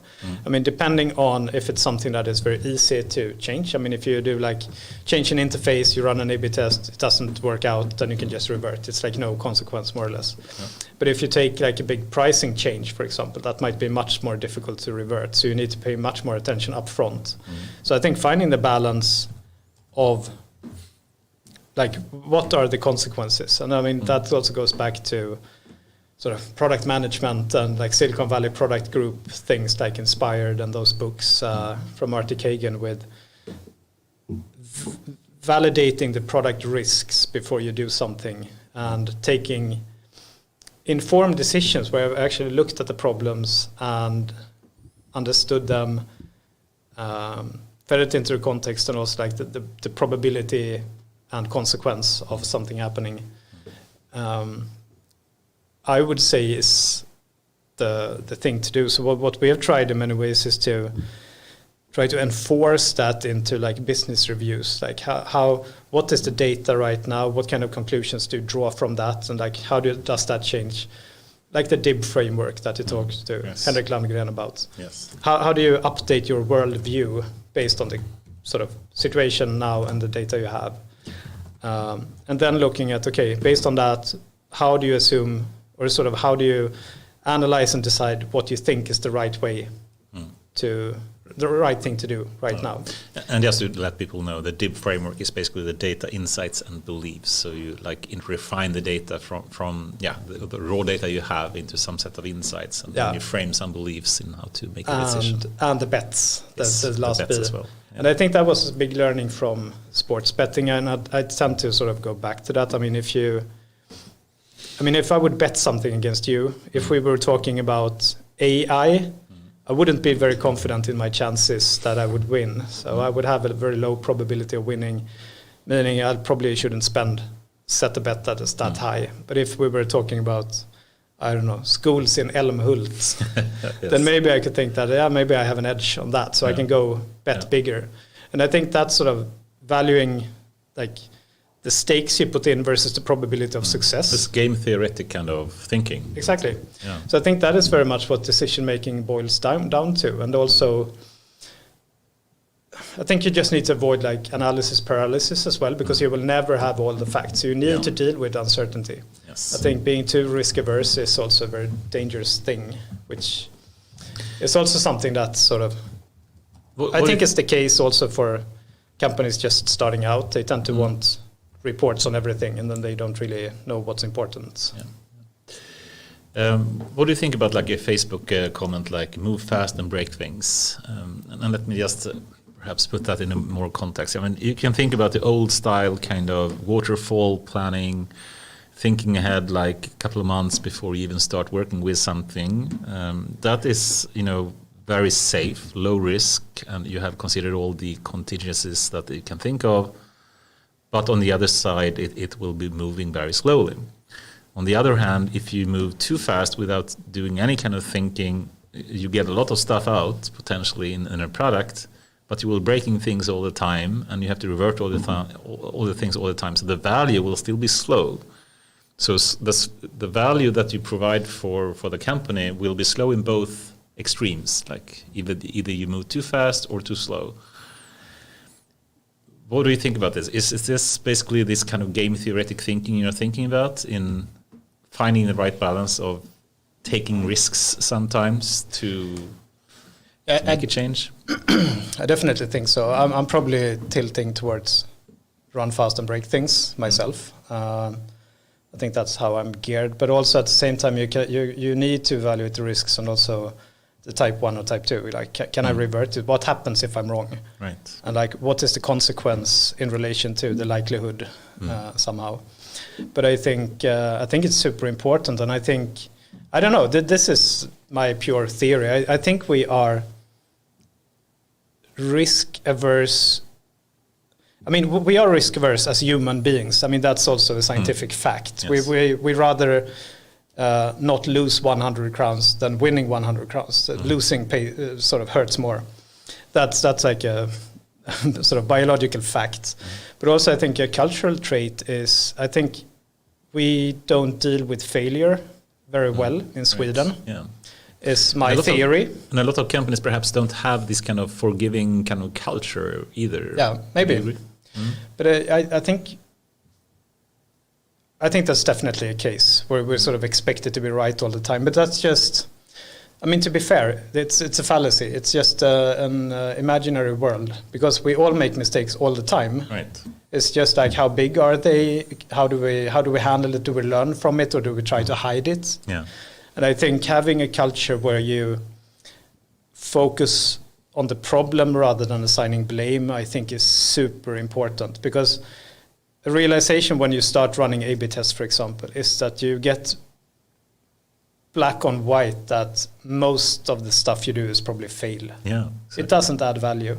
And that realization can be quite hard if you feel like, oh, that's hurting, because I thought I was right. If you're making a bet still that you think this is going to be an improvement, but then it turns exactly. out I mean, if you say that, my probability of being right is 25%, but the upside is enormous, then maybe it's worth the risk of failing. So I think that is a critical part. And I'm sort of very passionate in like trying to get that as right as you can.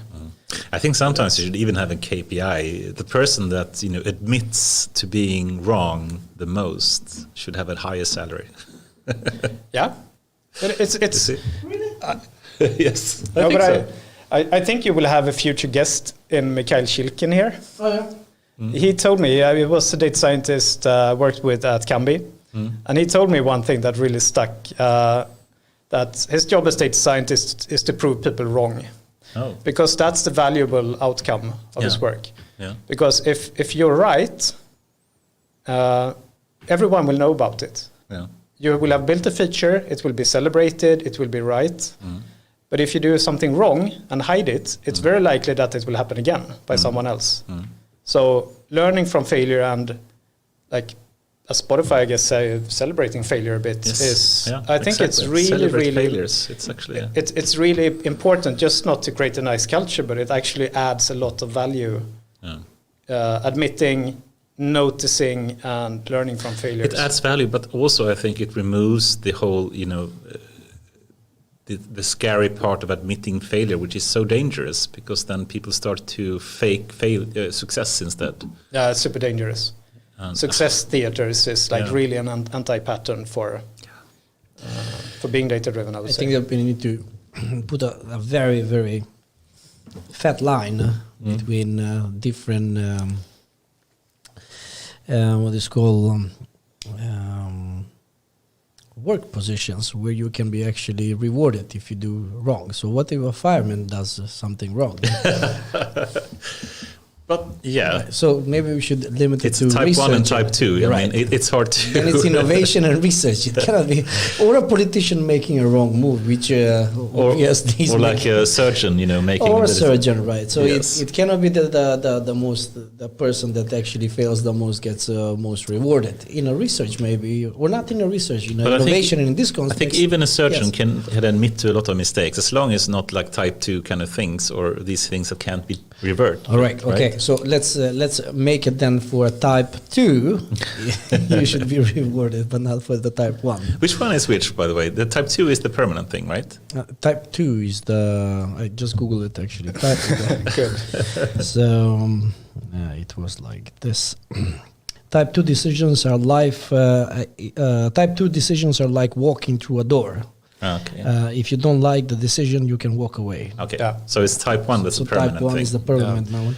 Yes. Okay. But I think it's super important, and just sort of, I don't know. It's also one of the benefits being like involved in analytics, because you're sort of, it's part of your job to be very fact oriented and just state things as they are. Yeah. It's sometimes always not valued that you state things as they are, but I think it's really important. And me personally, if I hear someone say, I was wrong, this adds so much, credibility for me. I remember one person at Spotify called Adam Kava. I'm working with him now. You are? Yeah, I'm working with his company at Volt. So I'm involved there. What's Get Them Fast? What is it called? Getting Data. Getting Data, right, of course. So I'm going to Warsaw next week to meet up with those guys. I mean, he made this kind of awesome talks, and he said, I did so many mistakes. Oh, that was so wrong. Oh, that was so horrible. And when a person goes on stage and say that, it adds so much credibility. And I wish people understood that this is actually how you should speak and think. And if everyone were doing that, you would have a culture where I think people would be so much more productive in a good sense, so to speak. I definitely think so. I actually listened to, I don't think it was Adam, but it was some colleagues from him when he was at Spotify. I think it was like Hadoop Summit in Brussels, like, I don't know, 2012 or 2013. Yeah. They were standing holding a presentation about sort of how they killed the whole cluster at Spotify when the board was having a visit. Sort of, we fucked up. Well. It's like, we learned from it, we implemented things, and it's, for me, it's very refreshing. Because as you say, I mean, people make mistakes all the time. So that's how we learn, right? I think a person that does no mistake is doing two things wrong, or one of two things wrong. Yeah. Either they're playing super safe all the time, or they're hiding stuff. Exactly. And neither is good. Exactly. Right. Cool. And I see the time, but you spoke about type 1 and 2, and I first thought you meant something else. So I'd like to move to that something else. I see where you're going, I think. So this is more the Kahneman kind of thinking fast and slow kind of things, and moving more into, I guess, the difference between, what human and the human brain is and what AI systems are. And let me just elaborate a bit more and see what you agree with and potentially does not agree with. And I think we can all easily agree, at least, with that the type of AI that we have today is super narrow. Sorry. And it's trained to do very specific things, and the human brain is much more general. Agree so far, right? Yes. And, we can also say that AI is actually better than humans in a number of tasks, like, of course, playing chess and, doing perhaps some image classification, or even, some understanding text in some way actually can be better for some very specific tasks already today. Yes. So AI is certainly bad at some things. One thing is being able to have a more general kind of understanding and reasoning capability. But then I think I would also like to say that humans are bad at some stuff. Oh, yeah. And I don't hear people saying that enough. And I get really annoyed when someone claims that the goal for AI should be to have human-level intelligence. Yeah. Because humans are really stupid sometimes. Humans are really bad at some tasks. It's very easy to see. I mean, try to ask anyone to try to multiply two large numbers. Try to have any human trying to memorize, 20 things and remember it. A computer can do that so easily. So we have to recognize that humans are really, really bad at some stuff. AI is really, really bad at some stuff. And I think it's better to focus on what they are bad at. And then if we say that, then we can say that, okay, let's say that AI is probably really good at going through large amount of data in some way. It can be large, like time series data for some sports betting kind of purpose, or it can be like a huge amount of images in some hours of video that you want to find some kind of thing that's happening, or thousands of pages of text. And for humans, it would take a huge time to do so. But for an AI system, it can do it in a fraction of a second. But they don't really have the deep understanding of it. Yep. They don't have the general kind of knowledge and the reasoning capability to be able to understand what it means. But it can find it in a superficial way really quickly. So, now, okay, after that rant, would you agree, for one, that there is a big difference between the human brain, what they are good and bad at, and AI, and potentially what we should really seek if we want today to find a value from data and AI is to find the examples where humans are bad at something, try to automate that part in a semi-potentially automatic way, then have humans coming in, helping out with the part that they are good at, and having a hybrid, as we said a number of times now, solution for that. Right? Yes, I agree 100%. And I mean, there are many layers of that, from problems to solve all the way to, I think, existential questions like the singularity and so on. That's I find quite interesting. I mean, looking from a really high existential position. Yeah. I mean, you can argue that are we doing good or not as a species? So I mean, I don't know. Yeah. I think humans are severely flawed in many ways, and I think we need to accept that and try to remedy it and use the tools that helps us. Yeah, I mean, I think we should spend more time building AI that are good at things that humans are not good at. And I think it's really weird that so many people are saying that we should build AI that can reach human level intelligence. I think that's completely the wrong way to go. Yeah, exactly. It's the wrong framing of the problem. Yeah. We should use AI to be a complement to humans, right? Yeah.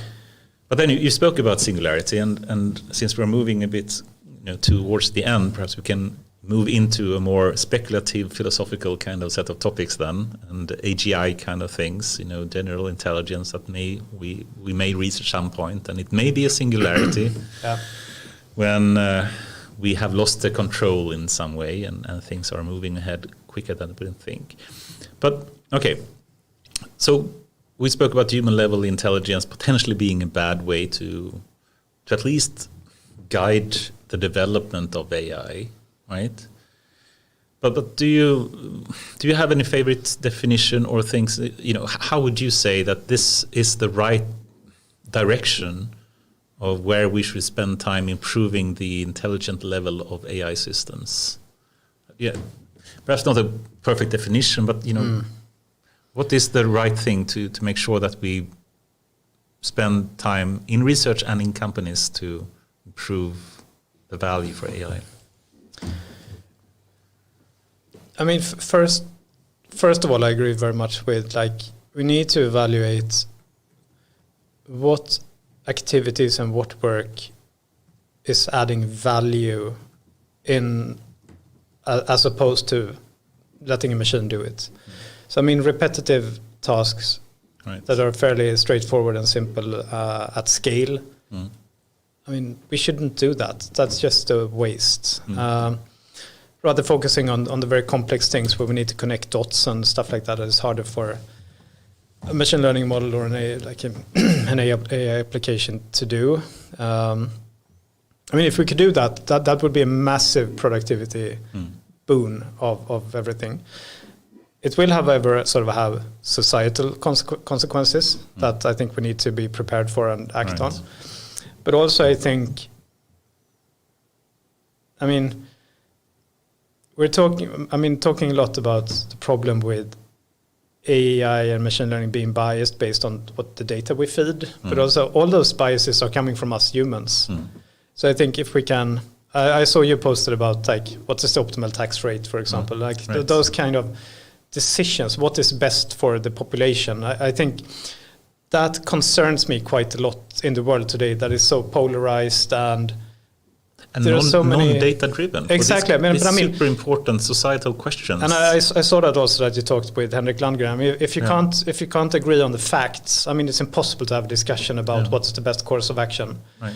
And I think if we can use AI for those things, I think that would be highly valuable for humanity. I think because we are not. I mean, there are so many flaws in humans, like greed and stuff like that. Now I'm getting sort of really political, I guess, and philosophical. But I think... I mean, if you take the tax example, as you mentioned, I mean, people can't really think... I mean, humans, at least, is very anecdotal in the way they're thinking. If you want to do some kind of simulation with, 1 million people doing a set of action 1,000 times and then seeing, what the change in the tax rate will have as an effect on it, there is no way that the human can do that, I would argue. The only way you can do that is by having some kind of data-driven approach for it. Definitely. And I mean, there are also, I think we discussed that last time we met as well, economical theory as well, that I think based on the political spectrum in Sweden, I think the sort of left wing tend to go with higher taxes are always better, and the right wing tends to go with lower taxes always better. Yeah. But the truth and the theory is somewhere in between. There is like a theoretical optimal tax rate. It's a hybrid one. It's always a hybrid. But I mean, if you go with ideology and beliefs instead of facts, then it will always be a biased discussion, and it's like more of a rhetorical way, like debate about who sort of takes the decision in the end. Yeah, I mean, there is an optimal tax rate everywhere that gives the most money per capita to the state. Yes. Then you can have discussions about, okay, how do we distribute that money from that state to what should we fund? So equality should be another objective, I guess. So I mean, productivity and the equality and productivity, I think in that case was the two objectives, that they want to balance. Yeah. And if you don't balance them, the productivity will still be suffering in the end. Because people will be really upset, and it will cause some kind of, Yeah, but exactly. But I mean, it's like called a Laffer curve. I think it's like if you have zero tax rate, you will have zero income for the state. Yes, exactly. If you have 100% tax rate, no one would work. Yeah, I mean, exactly. Those extremes is quite easy to understand. Yeah, it's that simple.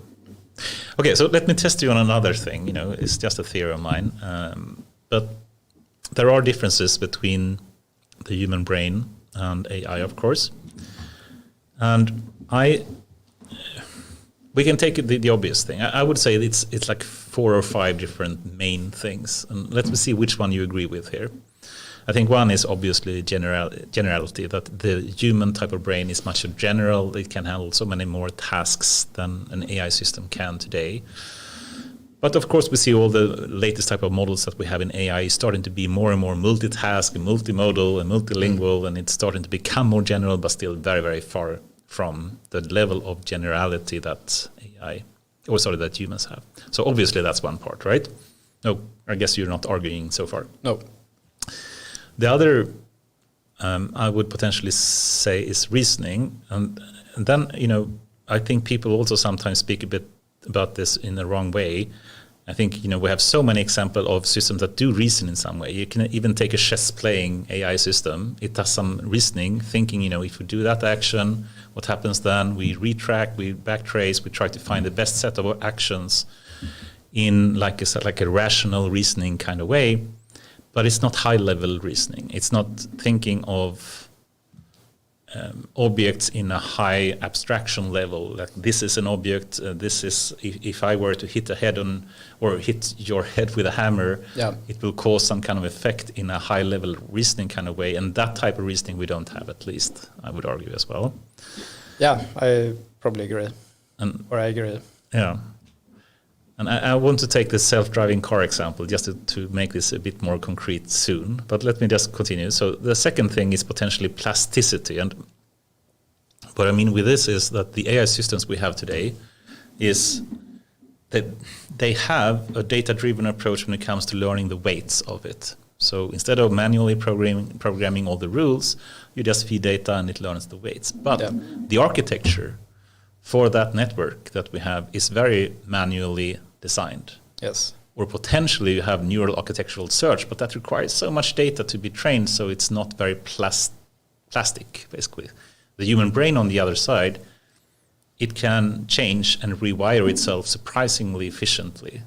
So even if you have some kind of stroke, you can quickly rewire the brain to handle things in areas of the brain that didn't even do that before. So it's surprisingly plastic, and that's certainly not the case, I would argue, with AI systems today. And the last thing, I'm speaking too much. Okay, this is the last thing. The other thing is, we are so batch oriented today. So instead of, the human brain is both changing the weights and making inference at the same time. Whereas AI systems is very much, you first train the thing, then you make a lot of inference, and potentially you retrain or improve it a bit, but it's not done in an online fashion, which the brain is. And I'm very hopeful for the neuromorphic kind of computing, which actually moves these things together.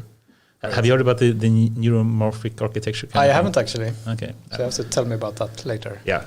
We can take that after work then later. Yeah. But I think these are the 4 things I would argue that this, at least to me, some of the top differentiating factors. Generality, high-level reasoning, plasticity, and online learning of the system as well. Do you think anything is missing? Would you agree with those 4? Anything missing from those when it comes to what the difference is between humans and AI? No, I would agree with all of them.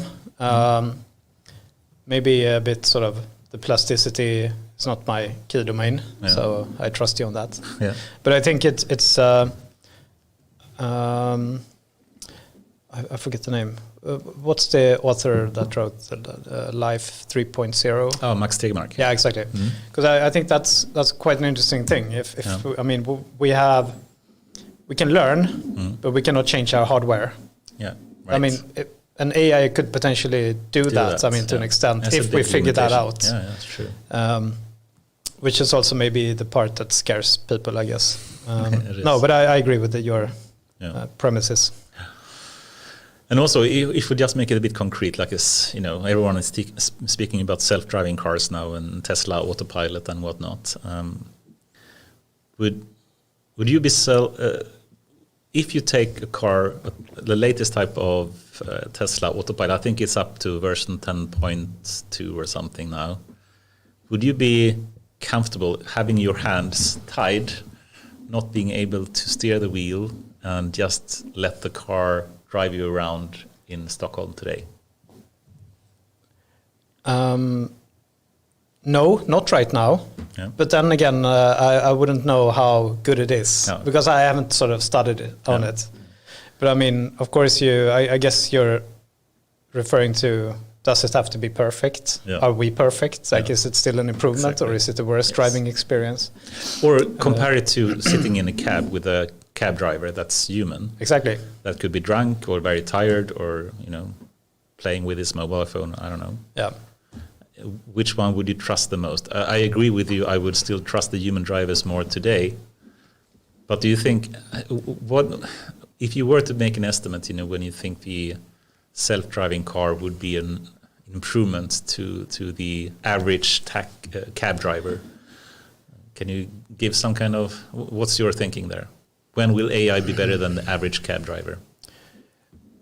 I mean, it depends. I think there is a bit of a disconnect between feeling secure and being rational in that case. I mean, the break point is probably, from a rational perspective, probably lower than what we think. Because I mean, I guess I'm probably also biased in that way. I sort of tend to trust myself when I'm driving quite a lot. Not because I'm the best driver ever, but at least I believe I have a fairly good take on what my limits and boundaries are, so I can sort of adapt. That's my belief. It's probably not like a way to prove that. Yeah. But trusting someone else, even I mean, to let you drive. I mean, it would probably, you're probably the best driver ever, but it's. I mean, it would still be a bit of an uncertainty. Yeah. So I think it's a very interesting question, and I don't think I have a clear answer. But from a societal perspective, we're probably already now at the point where we should ban human driving, I guess.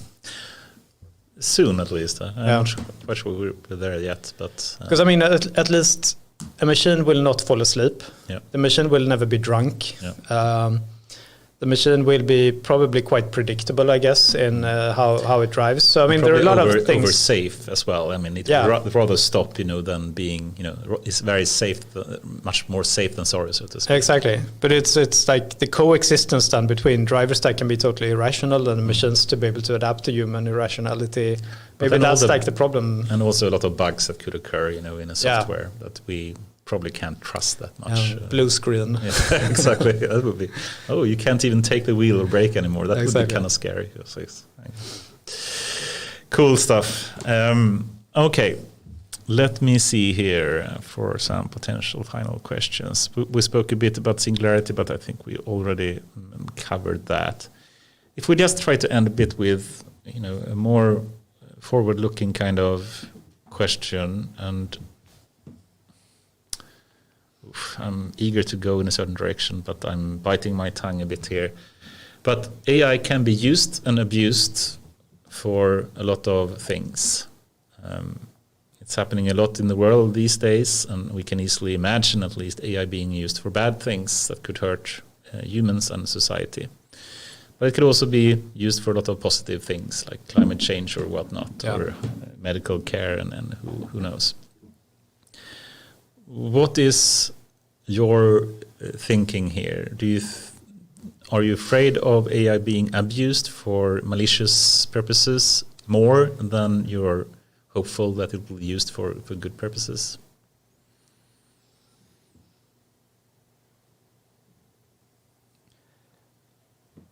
I think that it will be mostly positive. But there are, of course, malign ways to use AI and ML. But it's not, the technology is not evil by itself. It's humans that use it for bad purposes. So I mean, again, it's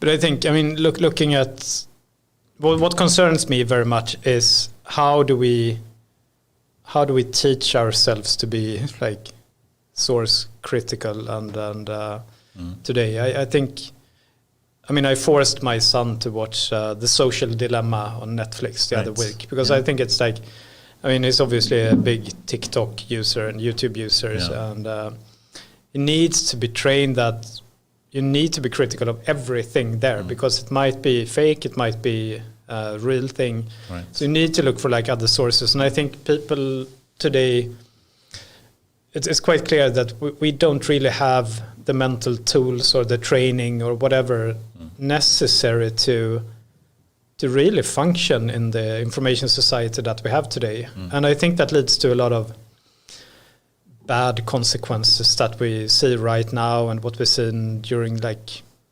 elections in the US and stuff like that. And that scares me a bit. But I think in general, I mean, looking at least, I've heard someone say that humans are smart, people are stupid. And I think it's like holds true. I mean, if you sit down and talk to someone, you normally, I mean, can come to some kind of conclusion or some shared worldview.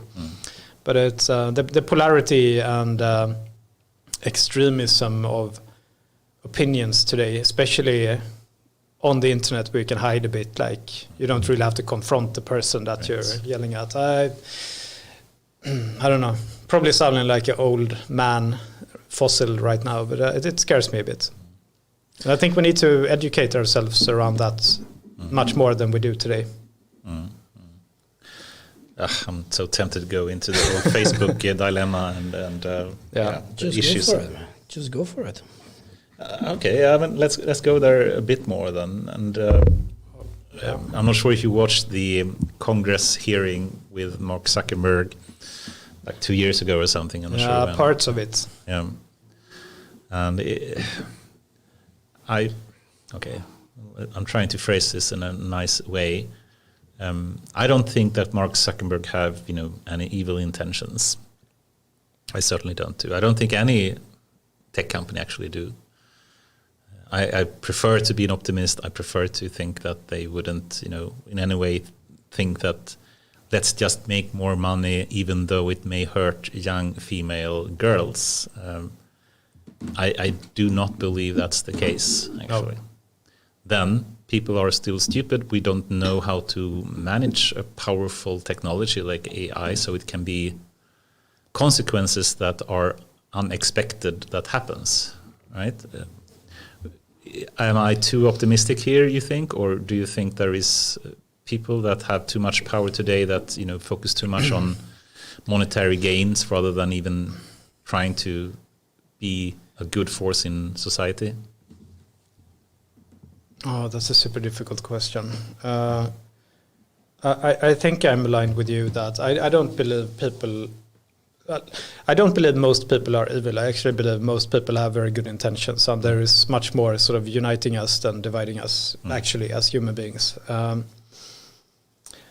But I think that it's quite easy to be trapped in a system where you're rewarded based on things that you might not necessarily you might do something and be rewarded for what you do rather than the consequences it has. And then it's somehow hard to point to blame, like whose fault is it and how to do it. And I think that's like, that culture can be reinforced, making it hard for people to actually just realize what's happening. And I think that's, I guess, a problem with Facebook and a lot of those companies that have, like, I don't know, but do they have control over the decisions of the algorithms? Do they know the consequences? Like, can they measure that far? Yeah. And I don't think it's bad intent at all. Yeah. I think it's good intent for most of the cases. Yes. And I mean, the premise of Facebook, it's a great idea. And I mean, it gives me a lot of positives. I'm by no means a heavy Facebook users, but I mean, I do use Messenger a lot. Yeah. It gives me a lot of information. I hardly publish anything, but it's a lot of good things. But it's also comes with some side effects. You have kids as well, right? Yeah. At what age approximately? Is 12. Yeah. And I guess they use a lot of social media and TikTok and whatnot, yeah. Right? Are you afraid about that, or are you trying to manage that in some way? Well, I try to manage it in terms of quantity, of course. I think it's time at 12 to, I mean, not only sort of consume things, but also like be creative in a way. So I've actually done some things now where I've forbidden my son on, like, Thursdays, there is like no screens whatsoever. Right.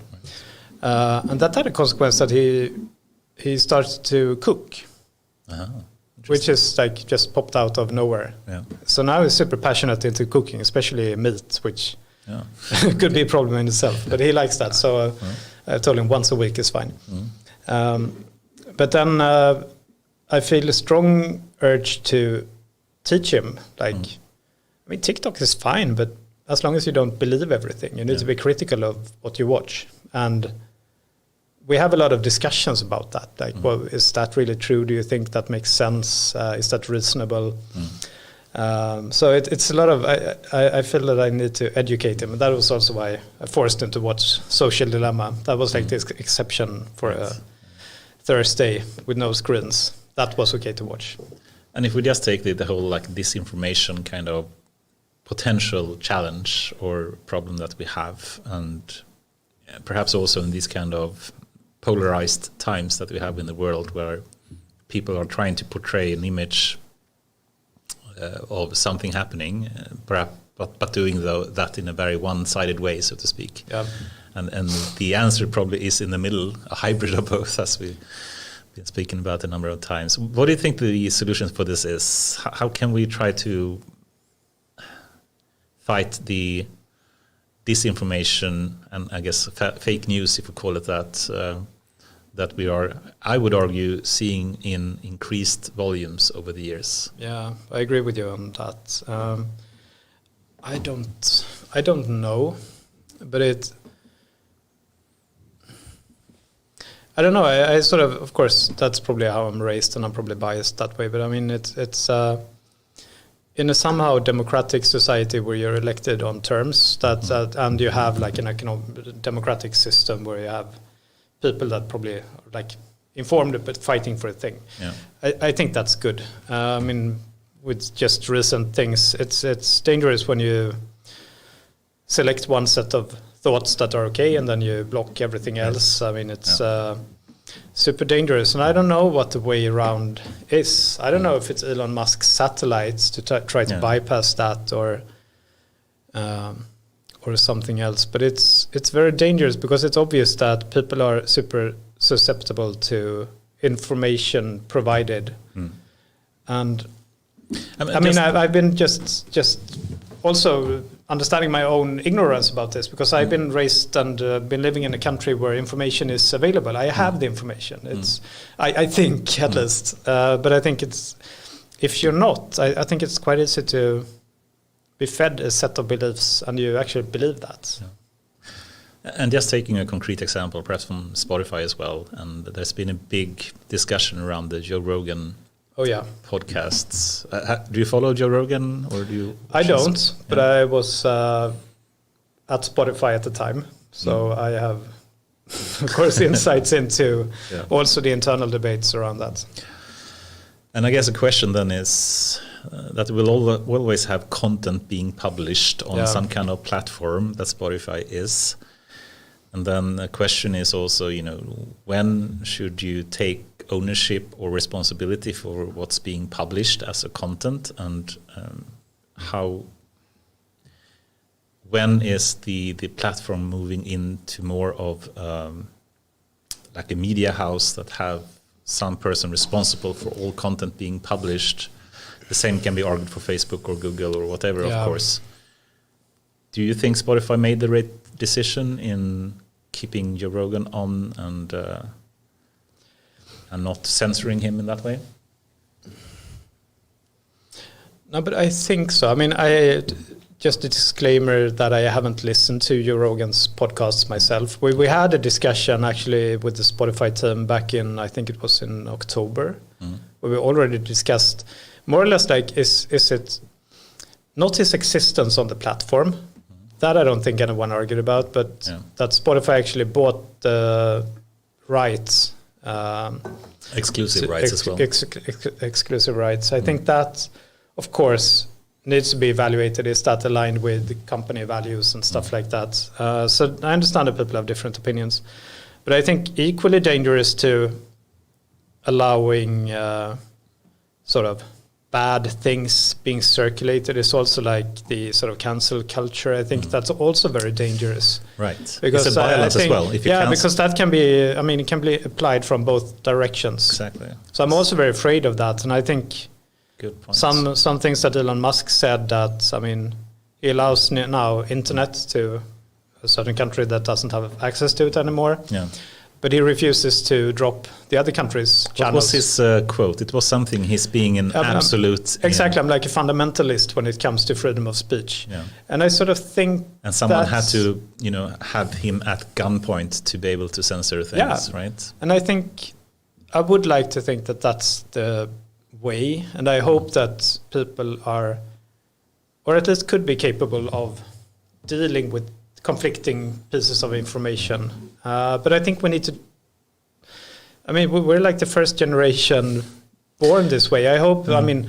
But perhaps, Twitter has a nice approach, I think. They are cancelling so many things in Twitter, so I think that's perhaps going a bit too strongly. But they at least have some kind of like warning sign when something that they argue is potentially not accurate or factual correct, so to speak, right? I mean, using an AI for fact-checking, I think would be a great thing. Exactly, yes. But then, of course, agreeing on what are the facts. Yeah, I mean, it's an AGI problem. What's the target variable? We have to wait until we have AI system that's far succeeding the humans and have much more than human level intelligence to be able to know what the facts are. But, awesome, Daniel. Let's stop there. It's so easy to continue forever on these kind of topics, but let's continue that on the after work, I think. Definitely. Daniel, what's next in your life? What's happening professionally, privately, coming months? Coming months, a lot of things. I mean, we're getting to school, obviously, so trying to figure that out. That's one exciting. You're moving in there in coming month? I mean, we're not moving in, but we will prepare at least to live there. But I mean, the plan is, of course, to spend a big part of the summer. Yeah. So it's a lot of things, like fixing the walls, checking up everything, and doing some fixes. Right. Other than that, I'm starting up, 2 projects, Fishbrain and ramping up at Vault. So that's super exciting, and some good progress. And also, of course, running a startup company is quite fun as well. Like, what is the next big fire to try to put out? Because that's... Do you see yourself as more of a startup person rather than being employed at a bigger company, or what's your thinking there? Yeah, but I think so. I think I found, I've tried tried my way around really small companies, really big companies. And I think maybe my sweet spot as an employee is somewhere like, I would say between like 200 and 800 people, where it's still like fairly nimble and lots of things happening. Yeah. I'm not a maintenance type of person. That's a realization that I made. I love approaching and like trying to define new problems and try to find solutions and build things. But I'm not a maintenance person. Yeah. So yeah. But now, of course, building a new company is fun. It's like so many things I have never done before. Like, how do you run marketing? How do you work with, sales? How do you formulate an offering that is understandable by the marketplace? It's so many things. And I hope you do it in a data-driven way as well, right? We're not.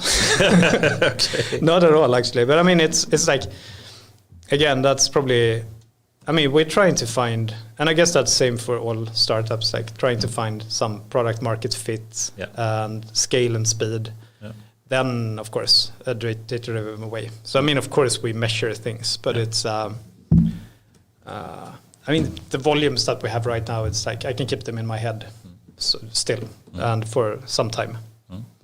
But we have a very nice Google Cloud setup built on Terraform, like best practices. Nice. So we have a super advanced data platform. So a good base for internal to use. Yeah. Awesome. Do you have any people that you would recommend to come on this podcast? That's super hard. I was thinking about that this morning, and then I dropped the ball. So I think, but let's go with like a cheating bet that I think you will have soon. Mikhail Shilkin, I think, is a person that I find, super knowledgeable and interesting to talk to. Had a privilege of working with him at Camby, and now he's at Arsenal Football Club. Oh, interesting. And I'm being interested in sports as well. I think it will be interesting. I will meet up with him soon, and I think he will be on the channel soon as well. So. Right, 24th of March. Oh, nice. So I think it would be interesting to hear his thoughts on a lot of things. You should ask him about sumo wrestling. Oh, cool. Yeah, okay, yeah. That sounds interesting. Cool. Well, it's been a pleasure to have you here, Daniel. We will continue talking and speaking about a lot of interesting things, I think, in coming hours. But thank you very much for coming to this podcast again. It's been a pleasure. Thanks for having me. Yes, thank you.